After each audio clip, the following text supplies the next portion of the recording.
Ladies, stay further out in the moment. Further back to the body, third.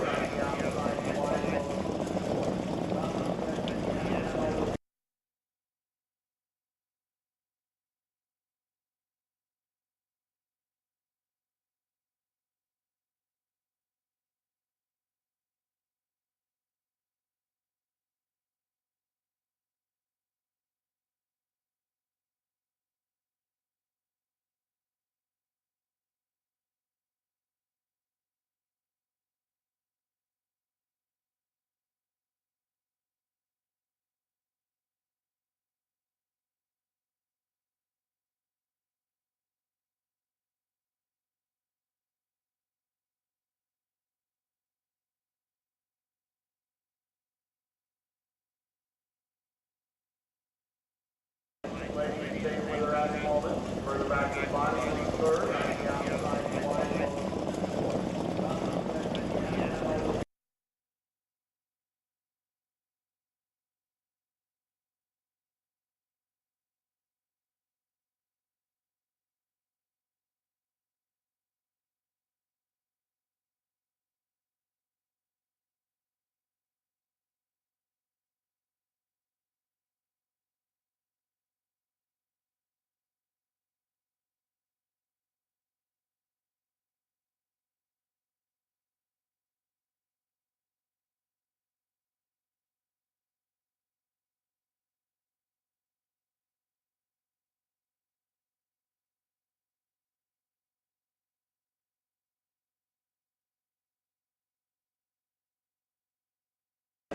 Ladies, stay further out in the moment. Further back to the body, third.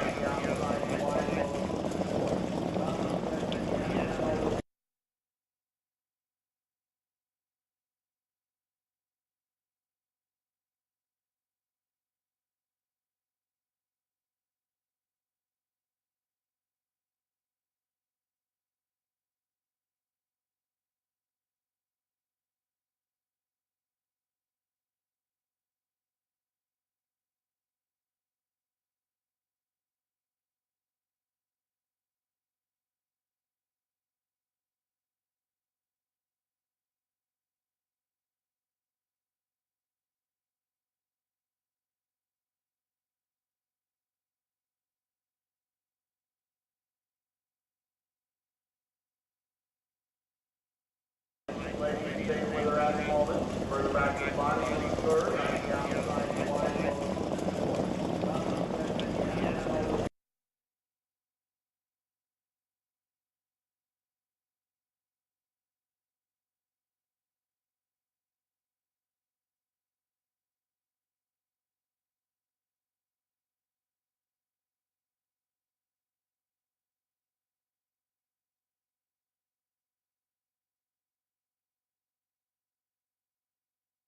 Yeah, but they open shortly, I think. Yeah, so you may first see post some action today, behind us. 12 o'clock, a lot of big guarantees. We're going to get to it shortly. 13 race card, the Queen's Plate, the 10th on the card, I believe, or somewhere around 5:30ish or so. 16 in Canada's premier race.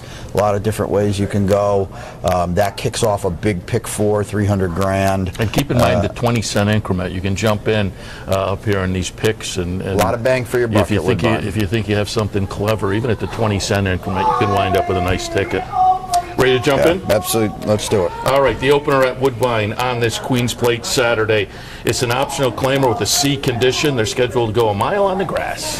7-5-6-3 for me. Carolina Grace. I don't think we're going to see 8-1 set, but she should still provide value. Second off the long layoff. It's kind of a theme today. You're going to see a lot of horses going second off long layoffs, and I just have to believe a lot of these horses had this day in mind all along. It's the signature day here at Woodbine. You get the tightener out of the way, now all set and ready to roll on Queen's Plate Day. Carolina Grace fits that bill. Put her on top. I thought Silent Respect was very impressive on debut, running off, going 6 furlongs with ease, steps up today, faces winners. It's never easy, but I don't think she has to improve much right back. Heart Rush figures Favored on the morning line, but set that 1 for 15 with 6 underneath finishes. Not the type I want to put on top. Cadley is another one, 1 for 20. A giant race last time at 93 to 1. You're going to want 4 or 5 to 1 today? Not me. I put her underneath. 7, 5, 6, 3. One sheet picks two, folks. Don't forget, on the website, capitalotb.com, I'll have the update out sometime around 11 o'clock after I take a little nap back at the hotel. I'm going to be here doing a little TV and then plow right through the day. But I'll also remind people, if you go over to Equidaily, I link to the Woodbine news site for Queens Plate News, but also they have selections that I link to there. I link to our one sheet as well. We concentrated obviously on Woodbine today, so you can catch up with it there too. A nice printable sheet you can carry with you all day long. But in the opener, I have the same group that you do: 7, 6, 5, and 3. Carolina Grace on top, which doesn't bode well for that 8 to 1 that we both went in that direction. I don't see it. I put Art Rush in the second spot with the positional speed and the last couple of races under the belt. And you're right, Silent Respect to me is interesting. They debuted in that maiden optional claimer. They weren't in for the tag, which is probably a bonus, but I just wasn't sure of the class in that field. But this is a horse by Silent Name. It's a win early type, lived up to that in the career debut. Silent Name last year, 54 first-time starters, 11 winners, 7 seconds, 4 thirds. So pretty good numbers. And the dam produced a sibling called Altius. In the first 5 starts, second, win, second. Those last 2 were stakes races. So there's clearly some win early breeding. And as I say, this horse lived up to it. But the dam produced a horse that won early and then continued to run well. So we'll see. It'll be interesting to see what odds you get on Silent Respect. And then I'll just toss in Cadley, who I had in the 4th spot when we were upstairs yesterday. When we first walked into the press box, I checked in with Ron Geertink from the Daily Racing Forum to see if he would be on with us tomorrow, and he's going to jump on tomorrow. He does a great job up here for the Racing Forum. We'll get some of his selections tomorrow. But Cadley's his horse. Yes, so, he's got more than one in today, I think. Yeah, it'll be fun. All right, the opener at Woodbine, 7, 6, 5, and 3. All right, the second at Woodbine kicks off one of the many big guarantees today. They upped that pick 5 to 100. Typically on a Saturday, it's $50,000. It's 100 today. They will laugh at it and have no problem getting there. So take note of that. As Seth mentioned, it's a 20-cent base bet. You can get so much bang for your buck. It's a maiden special weight. The gals, 2-year-old fillies, sprinting 5. I have it 1, 9, 2, and 4. The number 1 is Soul Planet by Algorithms. A little bit of breeding punch there, but certainly Mark Casse horses. Second starts, he's one of those trainers that can maybe get him to benefit from the career debuts. This horse put in a nice bullet workout before the debut. The debut was a pretty good 3rd. It was only a couple of weeks ago, and that attracted me too, that they're coming back in this day and age relatively quickly. I never think that's a bad sign. Yeah, off a good debut effort like that. So Soul Planet on top. Second slot, I went outside to Con Artist by Kitten's Joy. Again, a little bit of breeding punch there, perhaps. And Jose Ortiz on a day up in Canada jumps on board. Nolan Ramsey homebred. You see that? Yeah, the Mike Maker and Nolan Ramsey. So a little bit interesting there. And then Adele's Princess by Overdriven. If you watch enough, you know that I like Overdriven first-time starters. Overanalyze Overdriven. Both interesting with win early type horses, and this one from a trainer with an incredibly limited stat, but has done okay with first time starters, 1 for 2. But that at least shows there is some ability there. And a 10 to 1, I thought that horse could be interesting. I used the 4 in the mix. I left Maritime Breeze out. I certainly might regret that, because that's another one that, I thought the career debut was okay and had a little trouble. So I may regret leaving the 3 out, but I had it 1, 9, 2, and 4. I like Maritime Breeze a lot. And here, one of my stronger plays of the day. It's 3, 1, 5, 9 for me. Maritime Breeze was kind of a steam horse on debut. Goes off at 6 to 5 from the outside post of 10 in a field of 2-year-old fillies. Has a rough beginning, breaks last of 10, but still fights this on. Is the horse you were talking about yesterday with the blinkers. Yeah, exactly. So fights on and was, a decent 4th in a slow race. The blinkers go on today, and if you look at the June 23rd work with the hood on, I talked to the clocker, Greg, our buddy upstairs, and you're going to have a clocker on too, right? And they said this was with the blinkers on, and this gal just sailed 47-1. I would think she lives up to the hype today. All that money on debut, and she makes amends today. She's a big play for me. Put her on top. Soul Planet underneath for Cassie, at least on paper, is the gal to beat. The number was pretty big on debut. They paid a lot for a daughter of Algorithms who stands for just 7,500. It's Cassie, as you mentioned, Seth, back on quick rest. Doesn't bother me in the least. I think she figures. Lemonia is the other Cassie, and they paid $350 for. I just don't know, Seth, the daughter of Lemon Drop Kid going 5 furlongs on debut, and then Con Artist to get a mix too. Yeah, the 5, the Lemon Drop Kid is another one that's getting, it paid $350,000. So, but that may be one that a little experience under the belt may be beneficial. Third at Woodbine kicks off the stakes action today. We'll have a Mark Cassie interview later. Talked to him yesterday. Actually caught him out by the training track yesterday. I said, "You're loaded in that Charlie Barley." He's got 4, right? Oh man, Charlie Barley, $100,000 up for grabs. They're going a mile on the grass in race 3. And I am all Cassie here. It's like, remember when Linda Rice swept the board in the Mechanicville? 2-4-6-3, all the Cassies. I thought it was the Mechanicville. Right. It was a turf sprint. I know that for sure. 2-4-6-3. Blue Blood, I think, is loose in here, and I don't see the 2 Cassies, Blue Blood and Elusive Mischief, are the speeds in here. I can't see Cassie and Cassie dueling on the lead. I think Rafael Hernandez sends Blue Blood. I think he can get loose. His only turf race was a 2-turn mile against Guido, who came back to run a very good 6th at Royal Ascot in the Group 1. So I think this guy can get loose and hopefully forget to stop at a 1-turn turf mile up here at Woodbine. Mock Tree is the other Cassie in the mix. He's going to need some pace, but he will like the long stretch. Oddly enough, runs at 1 turn for the first time, so maybe he gets a little more pace up front than he needs. Ride a Comet certainly has run well twice on the turf, both wins. A win here at Woodbine. And Elusive Mischief, as I mentioned, I think he might be in a little tough spot chasing Blue Blood, which could leave him vulnerable late. 2-4-6-3. Cassie's going to win it. I just don't really know which one. And I know you follow international racing closely. We haven't had a chance to talk about Royal Ascot. Americans, Wesley won with Shang, so the Americans got to win. Otherwise, Lady Aurelio is oof. Yeah, I don't know if we're going to see her again. I mean, I know she missed the breeding season, so maybe they run her again. She just looks totally off form. Yeah. I thought Yoshida ran actually pretty well. I mean, he said, let's just be complete. Yeah, there were some okay performances. Yeah, but not, I mean, he's not a horse that's going to go over there and compete okay with performances top by the Americans. But if you talk overall, I thought Buchero ran well to be 4th in the sprint. Yeah, in the Group and then 1 sprint. the Coronation winner looked very impressive. The filly on sure. Friday. Oh, absolutely. Beating a really good group of 3-year-old fillies, and definitely asserted herself as the best 3-year-old filly in Europe. Poet something. Poet's Word was good, beating Cracksman. I think Cracksman is. I think Poet's Word's going to turn out to be okay. Yeah, I don't know if Cracksman is over the top or he needs a little bit longer. He certainly didn't like the hard ground they had. Yeah.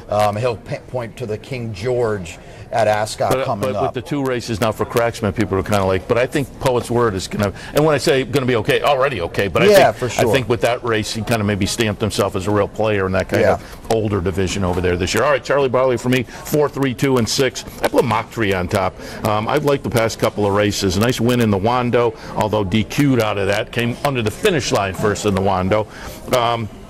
And then followed up with an okay second in the Marine, but it just looks like, going over to the grass where this horse had run decently before. This horse coming out of those 2 races could be a real solid competitor in here. So I put Mock Tree on top.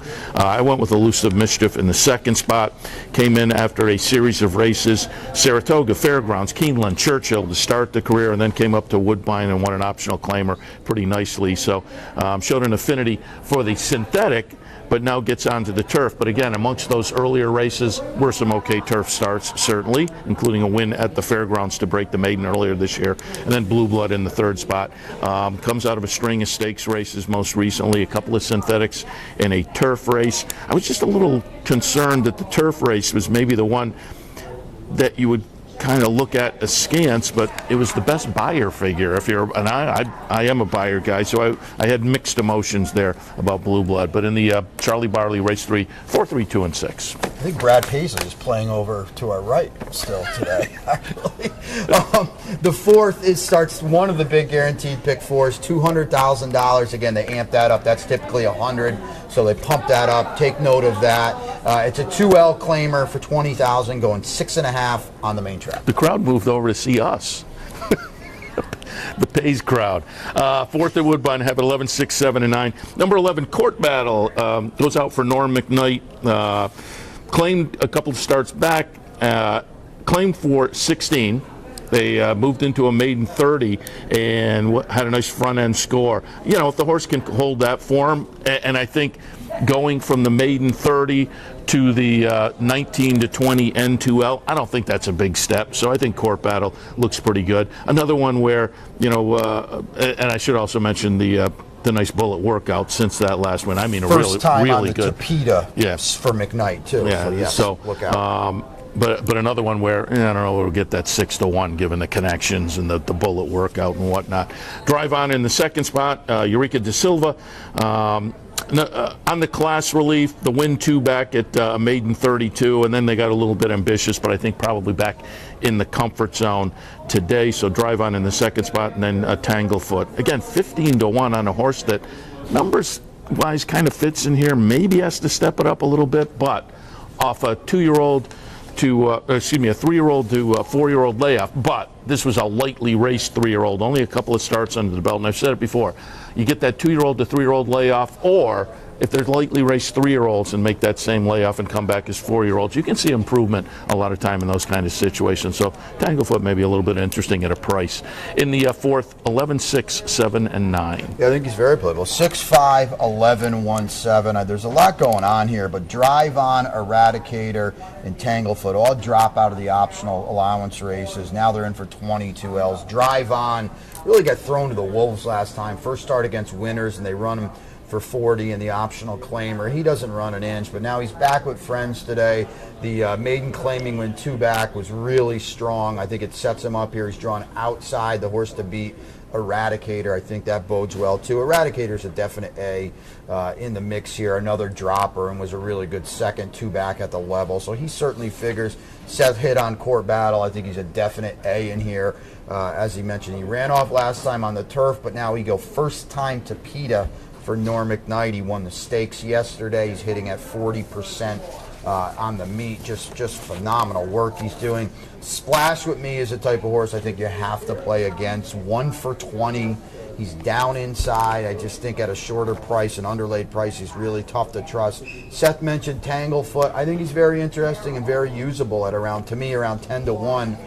2 lifetime starts. The debut was really, really strong.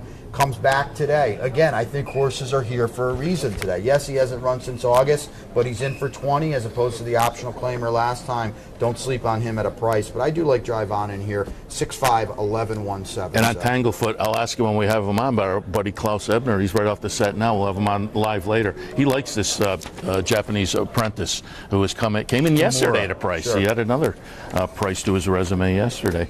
All right, the fifth at Woodbine, maiden optional claimer, 40,000 tags if they're in for the tag. 3/4 of a mile is the trip in race 5. It's 12.841 to me. Dance Ready takes the big drop from the maiden special weights, now in for a tag. And just a ginormous jock upgrade here from Callahan to De Silva. And you know, Danny Vella's had a tough meet. He's had a tough year. He's 2 for both on the meet and on the year. But he's 27% from a 22-horse sample with De Silva, and I just kind of think maybe they mean business today. This is the spot for Dance Ready. All systems go, drops in. Look for her to make a big form reversal, put her on top. Fashion Flirt's very interesting. I'd like to hear what the clockers say about her, because the works here jump off the page. And you certainly don't have to be a monster to play with this group on debut. The barn, I don't know anything about Beverly Chubb. She's 0 for 7 on the year. The jockey Johnson is 3 for 73 at the meet. But this horse on paper, if nothing else, looks fast. And I don't think that's a bad thing against a group like this. If the money shows, she's very interesting. And the good thing is you can check the double pace from race 4 into race 5, see if she's taking any money. I'm going to use her. Stormy Summer drops 2. Beth's Aurora is the proven horse at the level with a big number last time, but the rail worries me, and a lot of gals dropping from the maiden special ranks worry me, and 3-1 on the morning line would worry me too. I don't want her at too short of a price. I think you have to use her. I'm going to use her defensively. It's 12-8-4-1 for me. Yeah, I had to put Beth's Aurora on top off of that last number. I went 1, 12, 8, and 4. Hernandez on board, a solid last number when he jumped on board. So, but you're right, the rail, you just never know. And your other point's great too, that there's some horses going maiden special weight. You just don't know if they're going to wake up and find this really right in their wheelhouse. One of those is Dance Ready, making that potent move, and I agree, that horse is live. I have Fashion Flirt in the third spot, and you mentioned Clocker. We'll have Ernie Perry on later, the Clocker here. So last night in prep, I went to the Woodbine website, and he has a Queen's Plate Clocker's report with a lot of Queen's Plate horse information, but also on the page he had 3 horses to watch today in race number 5, Fashion Flirt. So we'll ask Ernie about that a little bit later on. So for me in the 5th, 1, 12, 8, and 4, all of which will take us to our first break. Seth Merrill, Brian Edo, live from Woodbine here on this edition of the Handicappers Report. Hopefully you are enjoying our sojourn north of the border. Really great day at Woodbine coming up this afternoon. You want to stay tuned to the network for all of that. We'll look at more of the action on Saturday right after this. Stay tuned.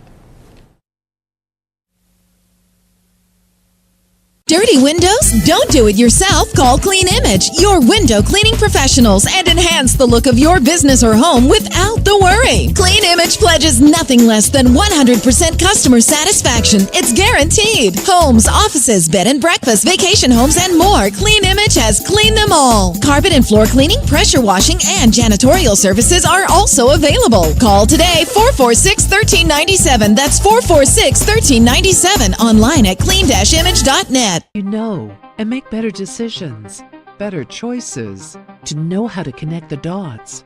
In horse racing, knowledge is a powerful tool, but not the only tool. Race results and replays, past performances and live streaming, wagering from all your digital devices. These too are important tools, and you'll find them all right here at Capital OTB. Capital OTB. Become a better horse player. In a recent study of some of the top online wagering sites, Capital OTB won big in total player rewards, far surpassing some of the best-known wagering sites in America. While other rewards programs simply offer you points redeemable for gift cards, Capital OTB's rebates are paid to you in actual cash. Plus, Capital OTB gives you full and immediate access to your money. So if all you're getting now are points and gift cards, join Capital OTB Player Rewards today and get cash back. Visit CapitalOTBBet.com and sign up today. This is Racing Across America with Seth Merrow.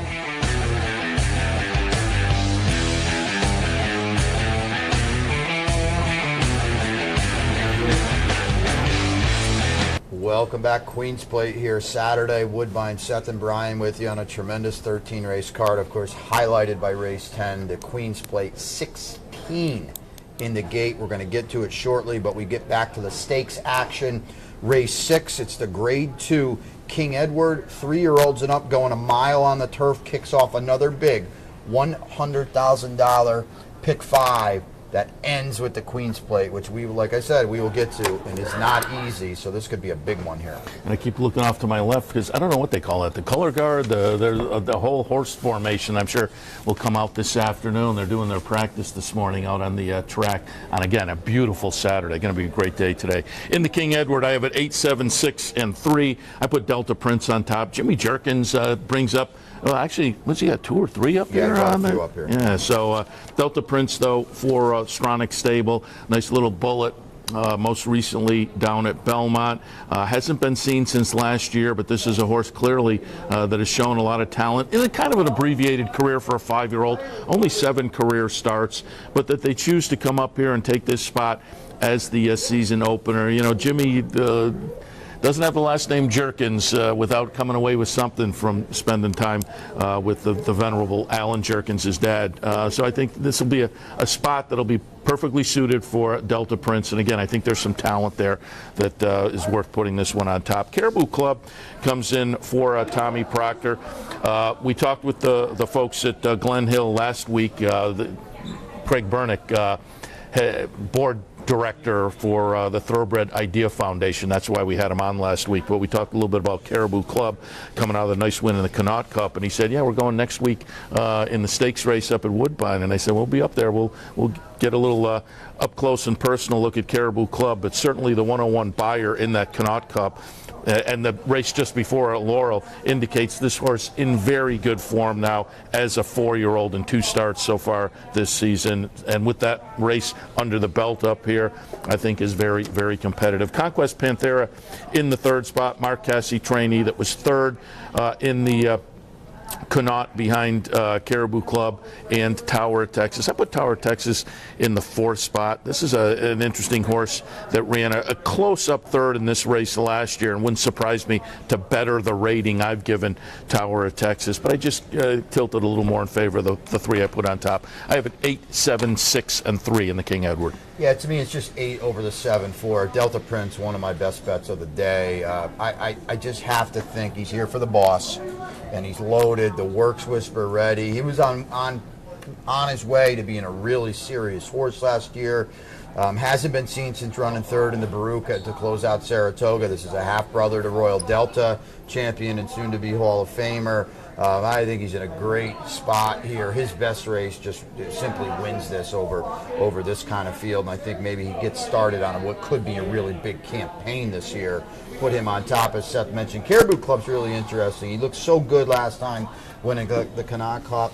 The Grade 2 here stretches out a furlong today. I don't see it being an issue. The big number last time, obviously he likes the Woodbine Turf course. I think he's in a good spot to run big again. First Premio's the other Casse. Seth mentioned Conquest Panthera. I'll go the other Casse, who did some pretty good things at Churchill this spring and summer. He comes up here off a confidence boost win in an optional claimer last time. His numbers fit. He should sit a nice trip. I think he's in the mix here. Tower of Texas, it's kind of comical that he's 2-1 on the morning line. He's a really cool horse. He's done so good up here for so long. Caribou Club just beat him on the square last time easily. Caribou Club 6-1. Tower of Texas is 2-1. Totally incorrect. I mean, Delta Prince will be favored in here. Caribou Club probably second choice. Tower of Texas looks no better than 4th or 5th to me. He won't be 2-1. That would be the underlay of the year if he is. I think he can get a piece. I just maybe wonder if he's a little over the top. I got to play against. I have to mention Ring Weekend because he's from our friends at West Point Thoroughbreds and has won over $1.5 million for the guys at West Point. I just think he has to rebound off the last couple of starts, and this is a salty group in here, but certainly like to root for our buddies at West Point Thoroughbreds with Ring Weekend. 7th at Woodbine today, maiden specials. These are 2-year-old fillies in the 7th, going a quick 5 furlongs. This is another best bet, and it'll be interesting to see what happens on the tote. It's 4 over to 3-2. It's Vengeance with Big Works. Roger Atfield likes to debut his nice 2-year-olds today. He did it a few years ago. I think It's Vengeance can run, and the other reason I like her so much in here is because I don't see a lot else in here to be scared of. Casse with CC Tequila. I thought she ran okay on debut, but she was 7-5 and was beaten 4th, beaten 4 lengths. Blinkers, Lasix today. There's a lot going on here in her second start. Maybe she runs better. Florent Giroux is named to ride, one of the many American jockeys, U.S.-based jockeys, I should say, that's up here today. It's kind of cool to see coming in for Canada's big day. So I put her in the mix, sailing by. Another Casse needs to run a lot better than she did on debut. I put her in the mix. The one that clockers like a little bit is Decente, the 9, who could get overlooked, but's got some big works for Mike McDonald, who's 0 for 9 with firsters, but has had some success over the years. Maybe if the money shows, she's a little interesting. I think It's Vengeance is in a really good spot here today. I'll toss out, again, have Ernie Perry on later, the clocker up here, and as I say, the sheet on the website, he put out a few today to watch. Race 7 was Dancing Doll, actually, but I'm with you. And I talked with Roger Atfield. We have an interview coming up with Roger later, talked with him yesterday. It's Vengeance to me, kind of really interesting with a little bit of breeding interest. Curlin on top, Tia underneath. Tia produced a sibling called Tejana that was very talented and a win early type. Curlin certainly win early. They paid $250,000. Nice workouts, including whenever you see, and as I say, I'm a buyer buyer's guy, and now with these kind of races, I look at connections, and you can look at the prices and workouts at 2-year-old sales and those kind of things. But in my early days of playing the races, one of the things you had to go on was just the workouts. Sure. And a workout like that in the day, and still jumps out. That Really? when you get a bullet from a Sure. 2-year-old, it just says a lot. And with a decent sample, and this was the best of 20. So I'm with you. It's Vengeance is going to be, for me, really interesting today. I'll be interested to see what we get. It's 3-1 on the morning line, but will a lot of other people be tilting, or with a guy like Ernie pointing to another horse and some other interesting breeding horses in here, I made a favorite perhaps? on my line that I have to do, and the Cassie CC Tequila is going to take a lot of money. They'll vie for favoritism. Truly Honored ran pretty well on debut too. Yeah, but if one of these firsters is hot, I mean, I can't see Decente, even if she takes some money, being bet that hard to sway. I would think it's Vengeance. But nice little 34 under her, though, that might attract attention. But I'm with you. Truly Honored is the one I put underneath. 2 Honor and Serve intrigues me and got some nice education in the career debut. And then I put I'll Take Gold. And I'll toss this out there at 20-1. What was your line on I'll Take the Gold? 30. Okay, because spot down inside. But what I'm tossing out, Golden Sense is fairly new and is doing okay, right? with limited numbers so far. But at a decent price, that one horse, I'll Take the Gold. Jump on. This will be won by the time we get to a week or two into Saratoga. If Golden Sense keeps up what we've seen so far with really limited numbers, but if you get out to Saratoga and by then we have 10 or 12 that you can go to, or 15 where they're big numbers, you're not going to get those prices anymore. So take advantage early on if that continues, and this will be one of the horses that's the barometer. 7th at Woodbine, 4, 6, 1, and 2. Back to the graded stakes action in race 8. It's the grade 2 Dance Smartly. Fillies and mares, 3-year-olds and up, 1.25 miles on that testing, fun, neat, world-renowned Woodbine turf course. And they have the new inner turf that they're working on here too. So a lot of turf racing up here, which people love, and that outer turf course is just a lot of fun. I have it 5, 7, 6, and 8. I'll go with Holy Helena on the day of her victory here at the Queen's Plate last year versus the boys.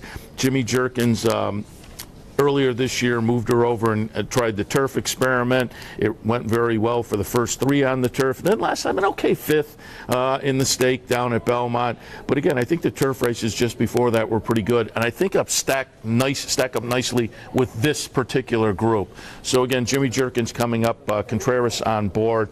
I'll put Holy Helena on top. Inflexibility in the 2nd spot. Chad Brown brings this one up for Klarovich and Company. Castellano scheduled to ride a couple of starts so far this year, an optional claiming win, and then an okay 2nd in the Bogey last time. Again, in good form, solid numbers that stack up nicely with this group. Starship Jubilee in the 3rd spot. The last one, the Nassau right here at Woodbine, doesn't necessarily thrill me. Was kind of tracking the pace and then gave it up a little bit late at 1 mile.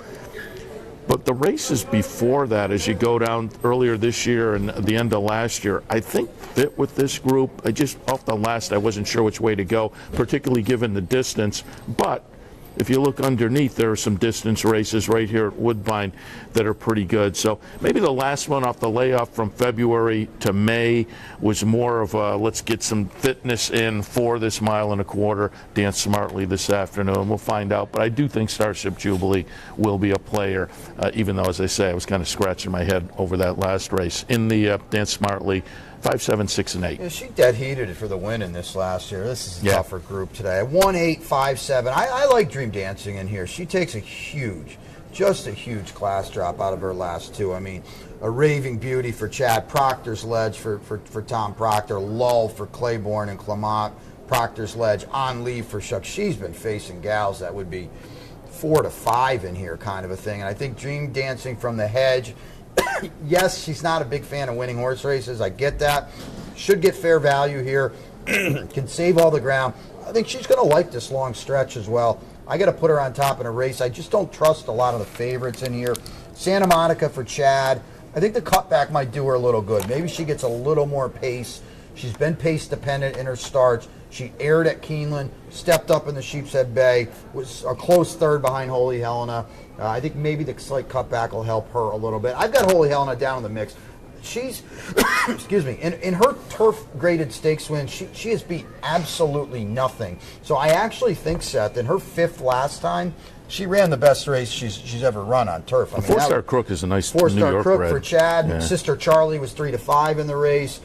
Daddy's Little Darling is nice. So I really thought she stepped up. But my issue about her is she's going to be overbet, and she's really no faster than anyone else in this race, whatever kind of figures you use. So I'm trying to beat her. This inflexibility is a lesser version of Holy Helena, in that she's really slow on paper, but she'll be bet off the board for Chad. She had a lot of trouble last time. I get that. She was second to Araving Beauty, who I mentioned came back to win the Just a Game, and did it decisively too. But I think inflexibility, at least she's 2 for 2 over the Woodbine Turf Course, which Holy Helena has not tried the Woodbine Turf Course. Obviously the Queen's Plate right here out on the Tapeta. Inflexibility likes it here, but she's got to run the race of her life to factor, yet to me, yet alone win. You're a buyer, guys. She's very slow on paper. I think you have to use them, and I will use them defensively, but I think there's better options at better prices. I'm stabbing a little bit with Dream Dancing, but the price should be right to take a shot, Seth. Yeah, I don't know that she's slow on paper compared to this bunch, though, which I think you can make a case. If you are a numbers guy, you can find something on just about everybody here. If they get back to that, it winds up to be pretty competitive. We'll see how it plays out a little bit later this afternoon. The Highlander Grade 1 event for turf sprinters, actually $250,000 up for grabs in race number 9, the Highlander. And I called you from Pimlico on Friday for the show and told you Impremy was the best turf sprinter in the country. And if you don't believe it yet, you'll believe it after today, because he's a freak of a racehorse. He's 4 for 4. He's unbeaten. He's untested. Yes, he steps up today into the Grade 1 turf sprint ranks. There's no one here that he can't handle. It's 2 over the 4.6. He's an absolute lead pipe single for me in all the exotics. I love this horse. He just keeps getting better and better and better. Go back and watch his races, and you'll see what I'm seeing. I was fortunate enough to see him live and in person twice at Gulfstream this winter, and just thought, wow, this is a freak of a horse, and he just keeps doing it and doing it. He's handled soft ground last time. He's handled hard ground at Gulfstream, much like he'll get out here today. Onward and upward in a horse they'll all know his name after today. I think Holding Gold for Cassie's interesting in that he's going to like this long stretch here at Woodbine. He obviously needs some hitting up front. He doesn't win a lot of races of late, but he will make a late run. I think that bodes well for him. Long on value, won the comeback last time, first time for Cox.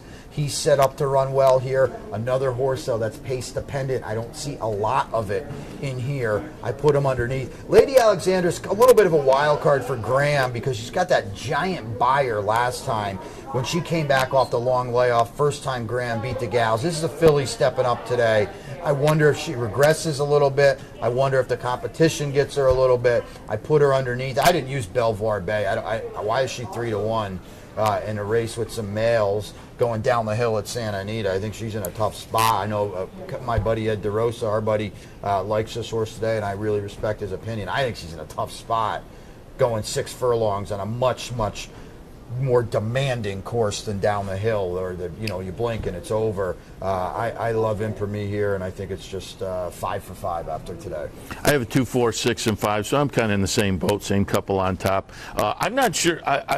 To me, I don't separate that one out as much, though. I think the ones underneath for me are close on good efforts. Holding Gold comes in off the nice try in the Jaipur, which I always think is kind of a defining turf sprint in the summertime. I look for those horses to come up to Saratoga and perform well, certainly. So Holding Gold is going to be interesting, and there are some back numbers last year that would put this horse right in the thick of things on top. Long on value, again, it's also Brad Cox for long on value, and he's hitting on all cylinders wherever he's firing right now. But again, some solid numbers underneath that I think fit, even with the top pick. And Lady Alexandra, again, talked to Graham Motion. We'll have an interview later. And he said, if you have a filly turf sprinter, Not many Not a lot of opportunities to spots. get a grade 1. And I'm sure that's why. I'm sure that's why the California shipper is in here as well. Belvoir Bay. Thank you, Belvoir Bay. As Graham said, as you said, as I totally agree with. Where are you going to run? There's not in many spots. Yeah, if you're looking for a grade 1 for a turf sprinting filly, options limited. But coming out of that race last time, the license fee just looks like a monster now as a 4-year-old. So it's going to be interesting to see what the filly can do against the boys. 9th at Woodbine. Well, off the top of my head, other than the Breeders' Cup Turf Sprinter, is grade no 1 other for turf sprinting females. No, yes. turf sprinting horses. Horses. Oh, yeah. This is it. Period. So, yeah, you're right, because it has become such a thing in American racing that it's taken a while for the stakes action to catch up.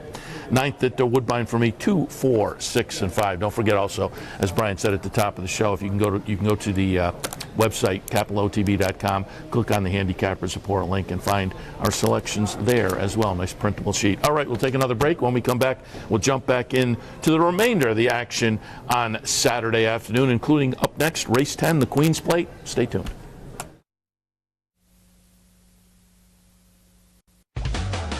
This is Racing Across America with Seth Merrow.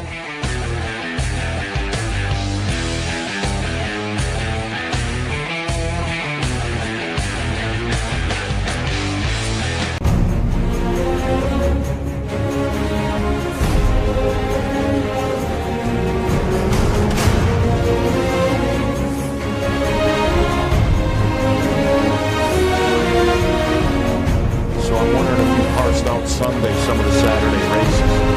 And if they want to look. Sign up today for Capital OTB's handicapping Just series and plan what your I'm saying trip is to Las if Vegas. they can. In a recent study of some of the top online wagering sites, Capital OTB won big in total player rewards, far surpassing some of the best-known wagering sites in America. While other rewards programs simply offer you points redeemable for gift cards, Capital OTB's rebates are paid to you in actual cash. Plus, Capital OTB gives you full and immediate access to your money. So if all you're getting now are points and gift cards, join Capital OTB Player Rewards today and get cash back. Visit capitalotbbet.com and sign up today. Funding your Capital OTB bet account is as easy as 1, 2, 3. 1. Easy money. Clearly the fastest and easiest method of depositing funds into your account. Make deposits or withdrawals in just minutes. 2. Green Dot Money Pack gives you instant access to your funds. Green Dot Money Packs are available at thousands of retailers nationwide. And 3. MasterCard Visa. Simply click on the link from the funding page, enter your account information, and fund your account. CapitalOTBBet.com. Log on today.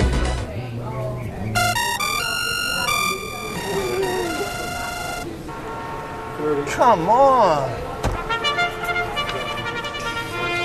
I want sales reports on my desk by Monday. Whoops. My bad. Love racing? RTN brings you every live simulcast on your home television, plus live video streaming and race replays on your PC and mobile devices. To order, visit rtn.tv. RTN, a breed apart. 3, 2, 1. Welcome back live, Woodbine Racecourse, Saturday, Queen's Plate Day. Brian Nadeau, Seth Merrow with you. We've gone through the first 9, and now we dawn on the Queen's Plate, 5:36 in the p.m. Canada's signature race, 1.25 miles, $1 million. 16 lined up, Seth. We'll need a couple gates to get them in, get them out. A lot of different ways you can go in here, I think. If you're not on the 2 Cassies, who Mark's got the favorite, Telekinesis, certainly Wonder Godot, horses we're very familiar with. I don't think they have to win. How did you see the Queen's Plate? I think you and I are going to butt heads here. We've had some agreement earlier, but I have a 10, 7, 4, and 11. There are a number of different ways you can go. I totally agree. There are a few.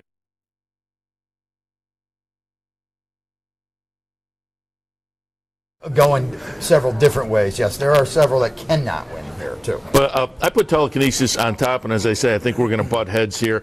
But this is a lightly raced 3-year-old. Debuted in February down at the fairgrounds, broke the maiden in the first start at 6 furlongs, went into an optional claimer trying the 2 turns in the second career start. And, an okay third, getting some education in that race. Just missed in the Lexington behind My Boy Jack, who, of course, was the nice DeSormo 3-year-old runner. That was a nice late run by My Boy Jack to just get up late in that race. But in only the third career start, pretty good race from Telekinesis, too, who then comes back in the plate trial and runs nicely on the front end. Question mark, obviously, is the 1.25 miles for this horse, but I just like that race in the plate trial, and really the progression and the first 4 races of the career overall has been working well up here at Woodbine. Obviously showed the appreciation for the surface in the last start, so I'll put Telekinesis on top. Dixie Moon to me is interesting, and as I say, we're going to butt heads, I think, with my top selections as compared to what you like and don't like about some of these horses. I've got Telekinesis in second. He's clearly the horse to beat, I think. So. But Dixie Moon, 3-year-old filly facing the boys, comes out of the Woodbine Oaks, and I used Wonder Godot in the 4th spot. They were the 1-2 finishers. They were both right there in the Woodbine Oaks.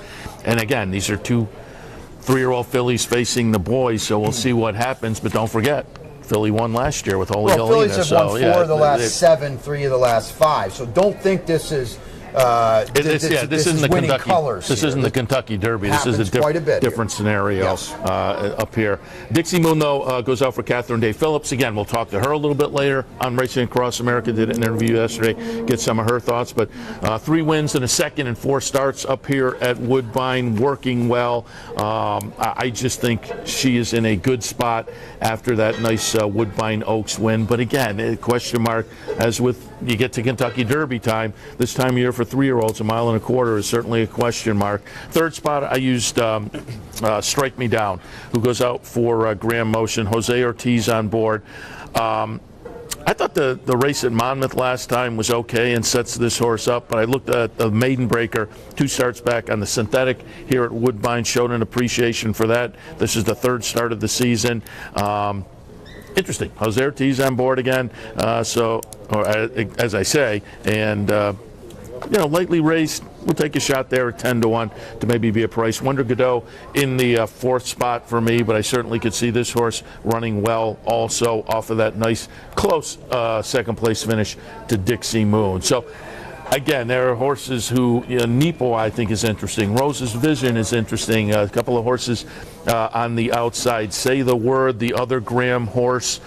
Cooler Mike has a little bit of potential perhaps, and I know you like another horse that I would agree is a player in here, potentially a price, although I'm probably not living up to the morning line, but I won't steal your thunder. I went 10-7, 4 and 11. I have Telekinesis in 3rd, actually. 5, 9, 10, 11, 4. I have, I do the countdown to the crown with Jeremy Plonk and Horse Player Now for Woodbine, and I do notes all year on the run-up to the Queen's Plate. Silent Poet is a horse that has just really impressed me. It's a Stronach homebred. Nick Gonzalez has won the plate twice before. This horse is progressing. This horse has never run in stakes, has never run past 7 furlongs. I get all of that. I just think there's loads of talent here that is yet to come out. You watch his last race with all the trouble, and he still won in a canter. I think he's loaded today.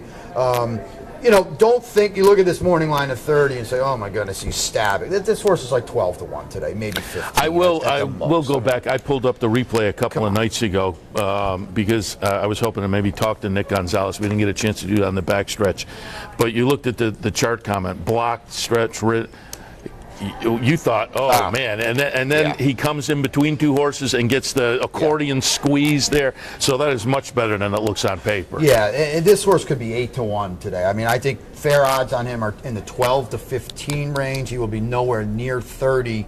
I think he's in a spot to run a lifetime best race, which obviously he needs to do to play with the Telekinesises and the Wonder Godots of the world. But he's not that far off for them anyway on paper, and he's bred for this trip. Go Sapper has proven to be a very, very strong sire of Queen's Plate winners. He's won 2 of the last 3. He's got Go Sapper on the bottom, just a typical Stronach pedigree here. I'm looking for the upset with Silent Poet. you mentioned Say the Word. Here's another horse that should be nowhere near this 20-1 morning line. Samson Farm, Graham Motion, Rafael Hernandez. Samson's won this race 5 times. I mean, this is a homebred son of More Than Ready. Out of a female family that is the Samson Farm, absolutely Hall of Fame line. If you go back and look at the pedigree, he was a really good third in an older allowance race against some tough, hard-hitting veterans. It's going to set him up here. Graham's got him going the right way. Yeah, maybe a mile and a quarter, stretching his rubber band a little thin, but I don't think a lot of people remember. No, More Than Ready ran 4th in the Kentucky Derby. You know, he's thought of to be as a one-turn sprinter. He ran 4th in the Derby. I think Say the Word at a price is very interesting. Telekinesis, I have no knocks on him. I think he's an A. I think you have to use him. $300,000 guaranteed pick 4, folks, to close it out at Woodbine here. They might get $600,000-700,000 in this thing. Take note of that because it is a wild, wide open sequence. They're going to fire hard on that. I just thought, Seth, Telekinesis was about 1 to 100 in the plate trial. I just thought he had to work really hard over Rose's Vision, who was 22 to 1 and was just kind of a rank outsider. I think he can improve, but there's a lot of pace in here. I think there's a lot of hitting up front, going a mile and a quarter at a short number. I think he's the type of horse you're allowed to play. I'm not sure it's against. proven, though. I mean, the last was on the front end, but as you say, may just have been better than that bunch. I don't know if it's proven he's in need for the lead. No, not at all. But I think if he's close up going a mile and a quarter, it could hurt him a little bit in the stretch. So I'm going to play him down, but he's an A. You got to use him, I think. I'm not that hard-headed where I toss him. Wonder Gadot's the filly. I don't know, Seth. She always runs second. She always runs third. She couldn't get by Dixie Moon, who I think is in a tough spot trying to get 10 furlongs today. Blinkers on after 11 starts for Wonder Gadot. I mean, it's odd to me. Maybe it works, but typically equipment changes in front of the race of your life it's not a recipe for success. Who am I to question Mark Cassidy? But this is a gal now that's run underneath 6 times in a row this year. Gave Monomoy Girl all she wanted in the Oaks, but you know what? She passed her in deep stretch, and Monomoy Girl, to her credit, rebroke. She was getting the Dixie Moon, but she couldn't run her down. I never thought she looked fully comfortable back on the Tapeta. I respect her. As you mentioned, fillies have done very, very well in this race. 4 of 7, 3 of 5. Gary Barber won this race with Cassie. He's Cassie's only plate winner with Lexi Lou. When the pink colors go on, they run well. But, again, short price with different stuff going on. I'll try to beat her. And then I will mention Strike Me Down. You talked about it. The other motion. Probably not the other motion. The more fancy of the motions. This is a Tappet out of a Smart Strike mare. Samson homebred. Samson Farm homebred.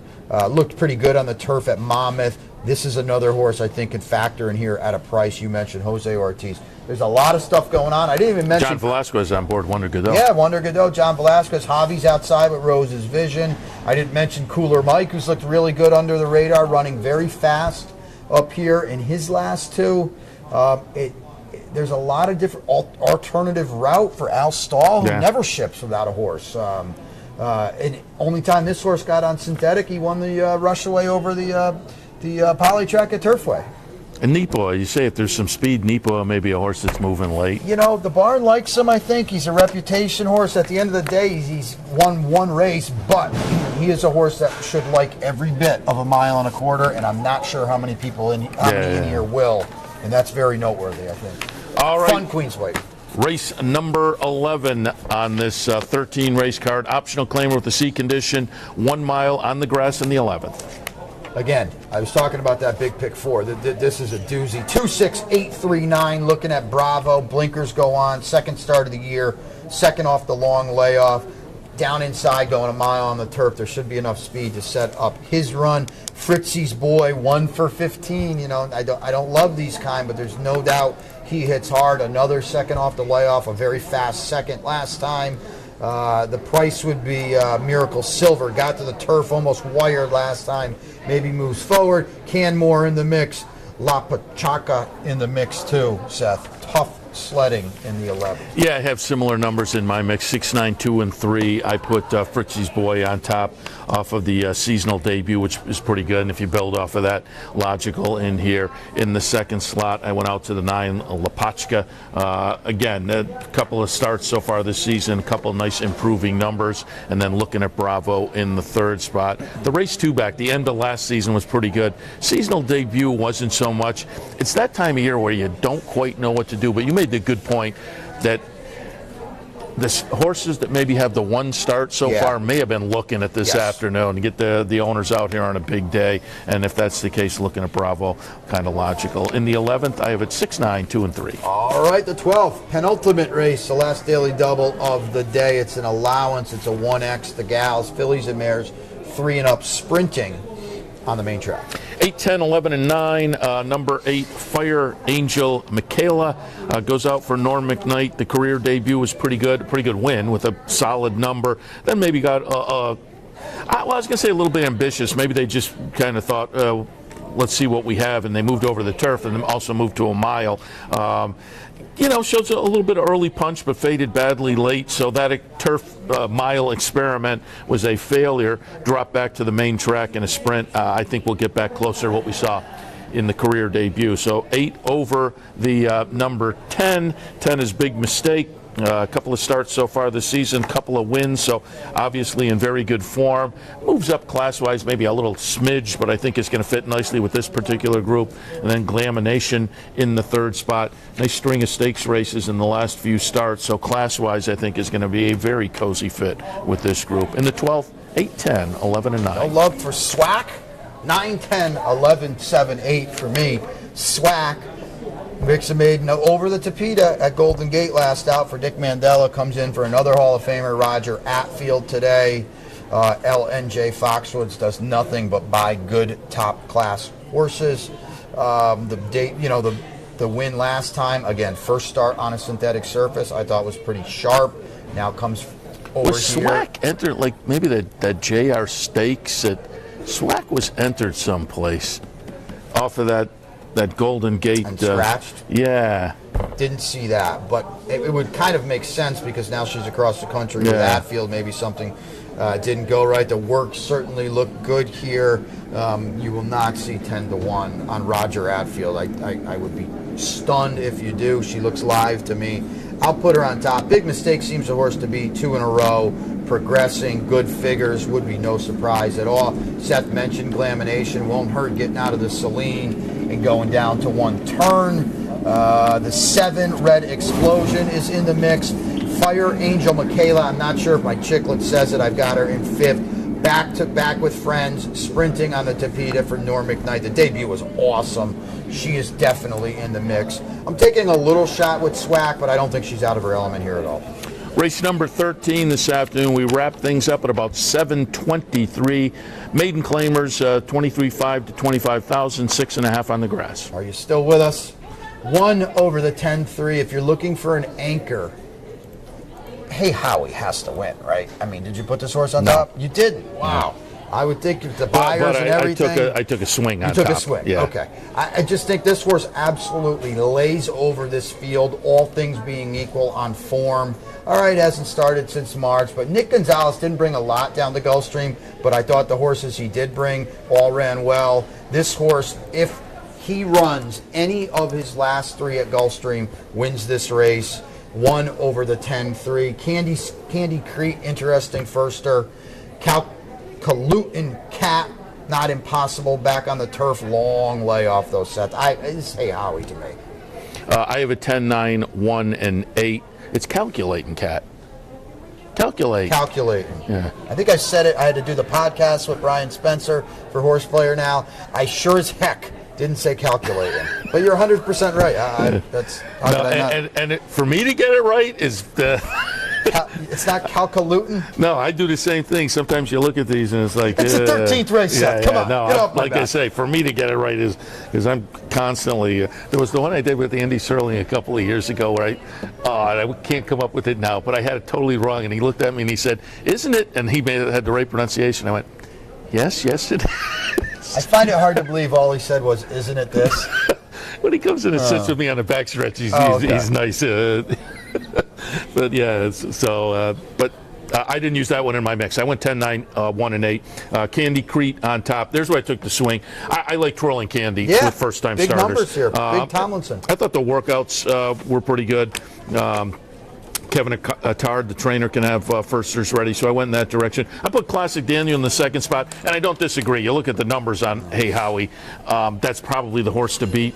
But I think with De Silva on board Classic Daniel and off the first couple of starts, potentially in the third start, maybe a little move forward, that one attracted me as well. But yeah, Hey Howie, probably the one to get through in that 13th. So we'll see how it plays out.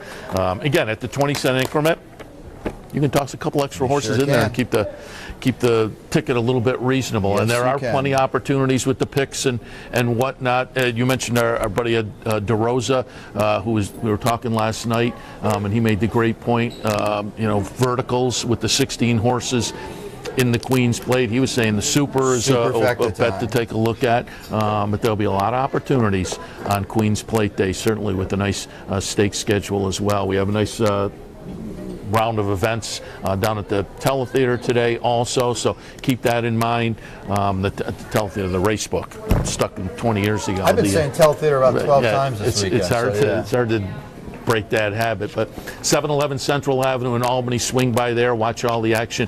Should also mention it's mandatory with the Rainbow at Gulfstream as well. Churchill closes down too. Mandatory at Churchill with Ellis opening tomorrow, so we should toss that out there also. But the action that you want to tune into, it's going to be a lot of fun here. Queen's Plate on Saturday afternoon, and we're back tomorrow again live. There's a rumor they're going to have us back tomorrow. 8:30 tomorrow morning. 8:30, sleep in. And then network. All right, head back to the hotel, catch a few, and catch a few for me too. Good luck, everyone. Thank you to Woodbine. Around. As always, a tremendous 13-race card today. Really. Load up the Capital OTB account and fire. All right, we got to wrap things up because I'll be back on in just a minute with Racing Across America, Racing Across North America today, live from Woodbine. Looking forward to it. We'll wrap things up for the Handicappers Report, but stay tuned. We'll be back in just a couple with Racing Across America.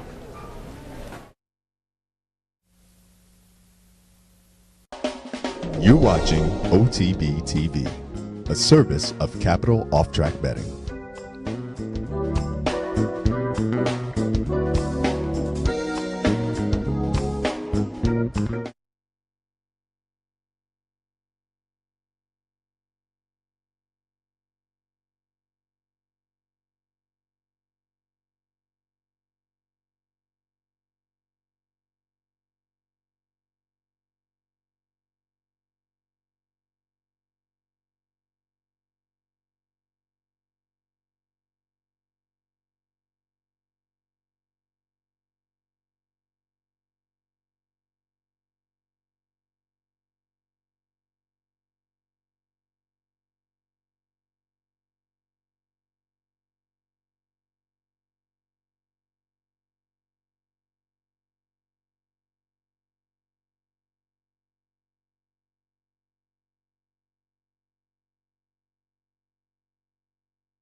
This is the OTB Television Network, a service of Capital District Off Track Betting.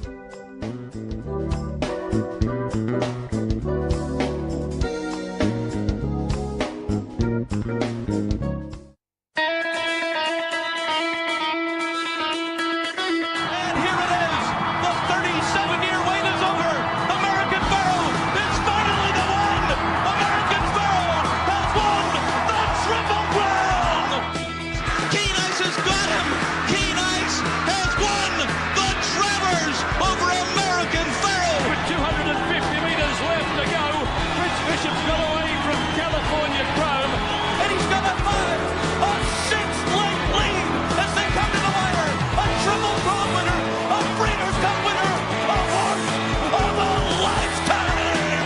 Broadcasting live from the Capital OTB studios, this is Racing Across America with Seth Merrow.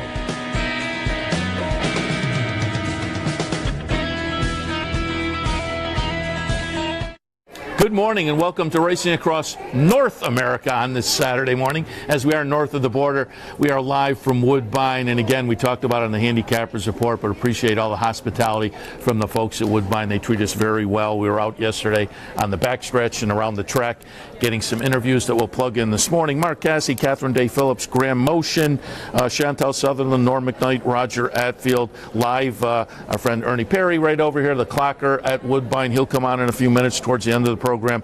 Klaus Ebner from here at Woodbine will set the day up. Queen's Plate Day here at Woodbine with a really good slate of stakes races. Some of our interviews will touch on many of those stakes races and horses in those races, hopefully giving you some ideas. And why don't we start right into it with a loaded show. Mark Casse up first. He has 3 in the Queen's Plate. He's also really loaded in the Charlie Barley. He's well represented in other stakes races on this Saturday afternoon. Up next, Mark Casse.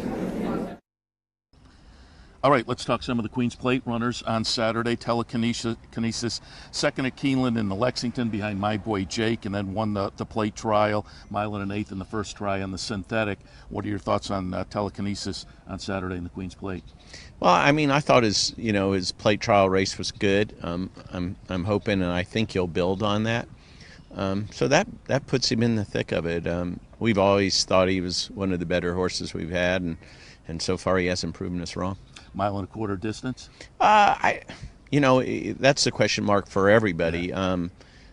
My thought's always kind of been if they can go a mile and eighth, they can go a mile and a quarter. But I don't think that's going to be an issue. Has a lot of speed. What's the game plan on Saturday pace-wise? I think he'll relax a little bit better. There was no speed in the plate trial. There is some speed in the Queen's Plate. So, I like her post position. I think Patrick will be able to stalk from there and hopefully you can get him to shut off early. Going a mile and a quarter, that's what it's all about, being able to get your horse to shut off. And there's hardly a better guy than Patrick Husbands to do that. Let's move on to Wonder Godot, or Godot, as we discussed a couple of weeks ago. And at the last day, I've heard it pronounced 3 different ways in the past 24 hours as well. But a couple of nice seconds. Second in the Woodbine Oaks last time. Really nice second behind Monomoy Girl in the Kentucky Oaks. What are your thoughts on her, and what was the decision-making process to aim her towards the Queen's Plate? Well, this has always been one of our goals. We felt like the mile and a quarter was her game, and she loves the synthetic. Got a little unlucky, maybe. Could have won the Oaks, but could have said that about her 3 races. So yeah. She causes some of her own grief. Johnny's coming to ride her, which is always nice, and I think she's the horse to beat. Looks like she's coming in with a nice 47 work. Yeah, she worked really well. That was actually a relaxed work for her with blinkers on. We were able to get Telekinesis to shut down a little bit too in his breeze. He went in 45 before the plate trial. So I feel good about, I have 3 horses. I think all 3 have a big chance. Yeah, we talked with Rob Landry about Neepawa. We just talk about Neepawa a little bit. I think Neepawa so far has been an underachiever. He trains better than he's run. Likes the synthetic, will like a mile and a quarter, and he's by one of the greatest sires of all time. So he has every right to be right there. I told Florent when I gave him the mount, I said, don't be shocked if you win the Queen's Plate. And speaking of the Queen's Plate, before we move on, because you got a lot of nice runners this weekend, but before we move on, for those of us south of the border, what's the Queen's Plate mean to Woodbine trainers? Well, I'm American. A lot of people look at me as being a Canadian, but I've been following horse racing since I was a little boy, and anybody that follows horse racing knows about the Queen's Plate. And being a Woodbine-based trainer, it's always your goal each and every year, so it means a lot. And here comes Lexi Lou, and We Miss Artie is closing on the outside. Lexi Lou asserting there. We Miss Artie diving inside is Amise Holiday, and Lexi Lou has taken the lead. They are in the last 16th of a mile. The filly was fabulous this afternoon. Lexi Lou wins the 155th. And I should ask this about Wonder Godot, but if she wins the Queen's Plate, do you go on, because the Canadian Triple Crown is different than the American Triple Crown. It's different in format and whatnot, but maybe also in prestige. So with a horse like her, do you even if you win the Queen's Plate, do you then look at Alabama or the Yeah, coaching? we have another target for for Wonder Godot. If she, were to win the Queen's Plate, we'll look at the best way to get her to the Alabama. The Alabama is that's on our radar. So that would, how we get there, I don't know. Everybody says she runs a lot, and she does, but she enjoys it. She thrives with running, and I've said it many times. Alan Jerkins told me 25, 30 years ago, I don't understand trainers. He said they want to give them a rest when they're running good, rest them when they're running bad. So until she shows me she needs a rest, you're going to keep seeing her run. All right.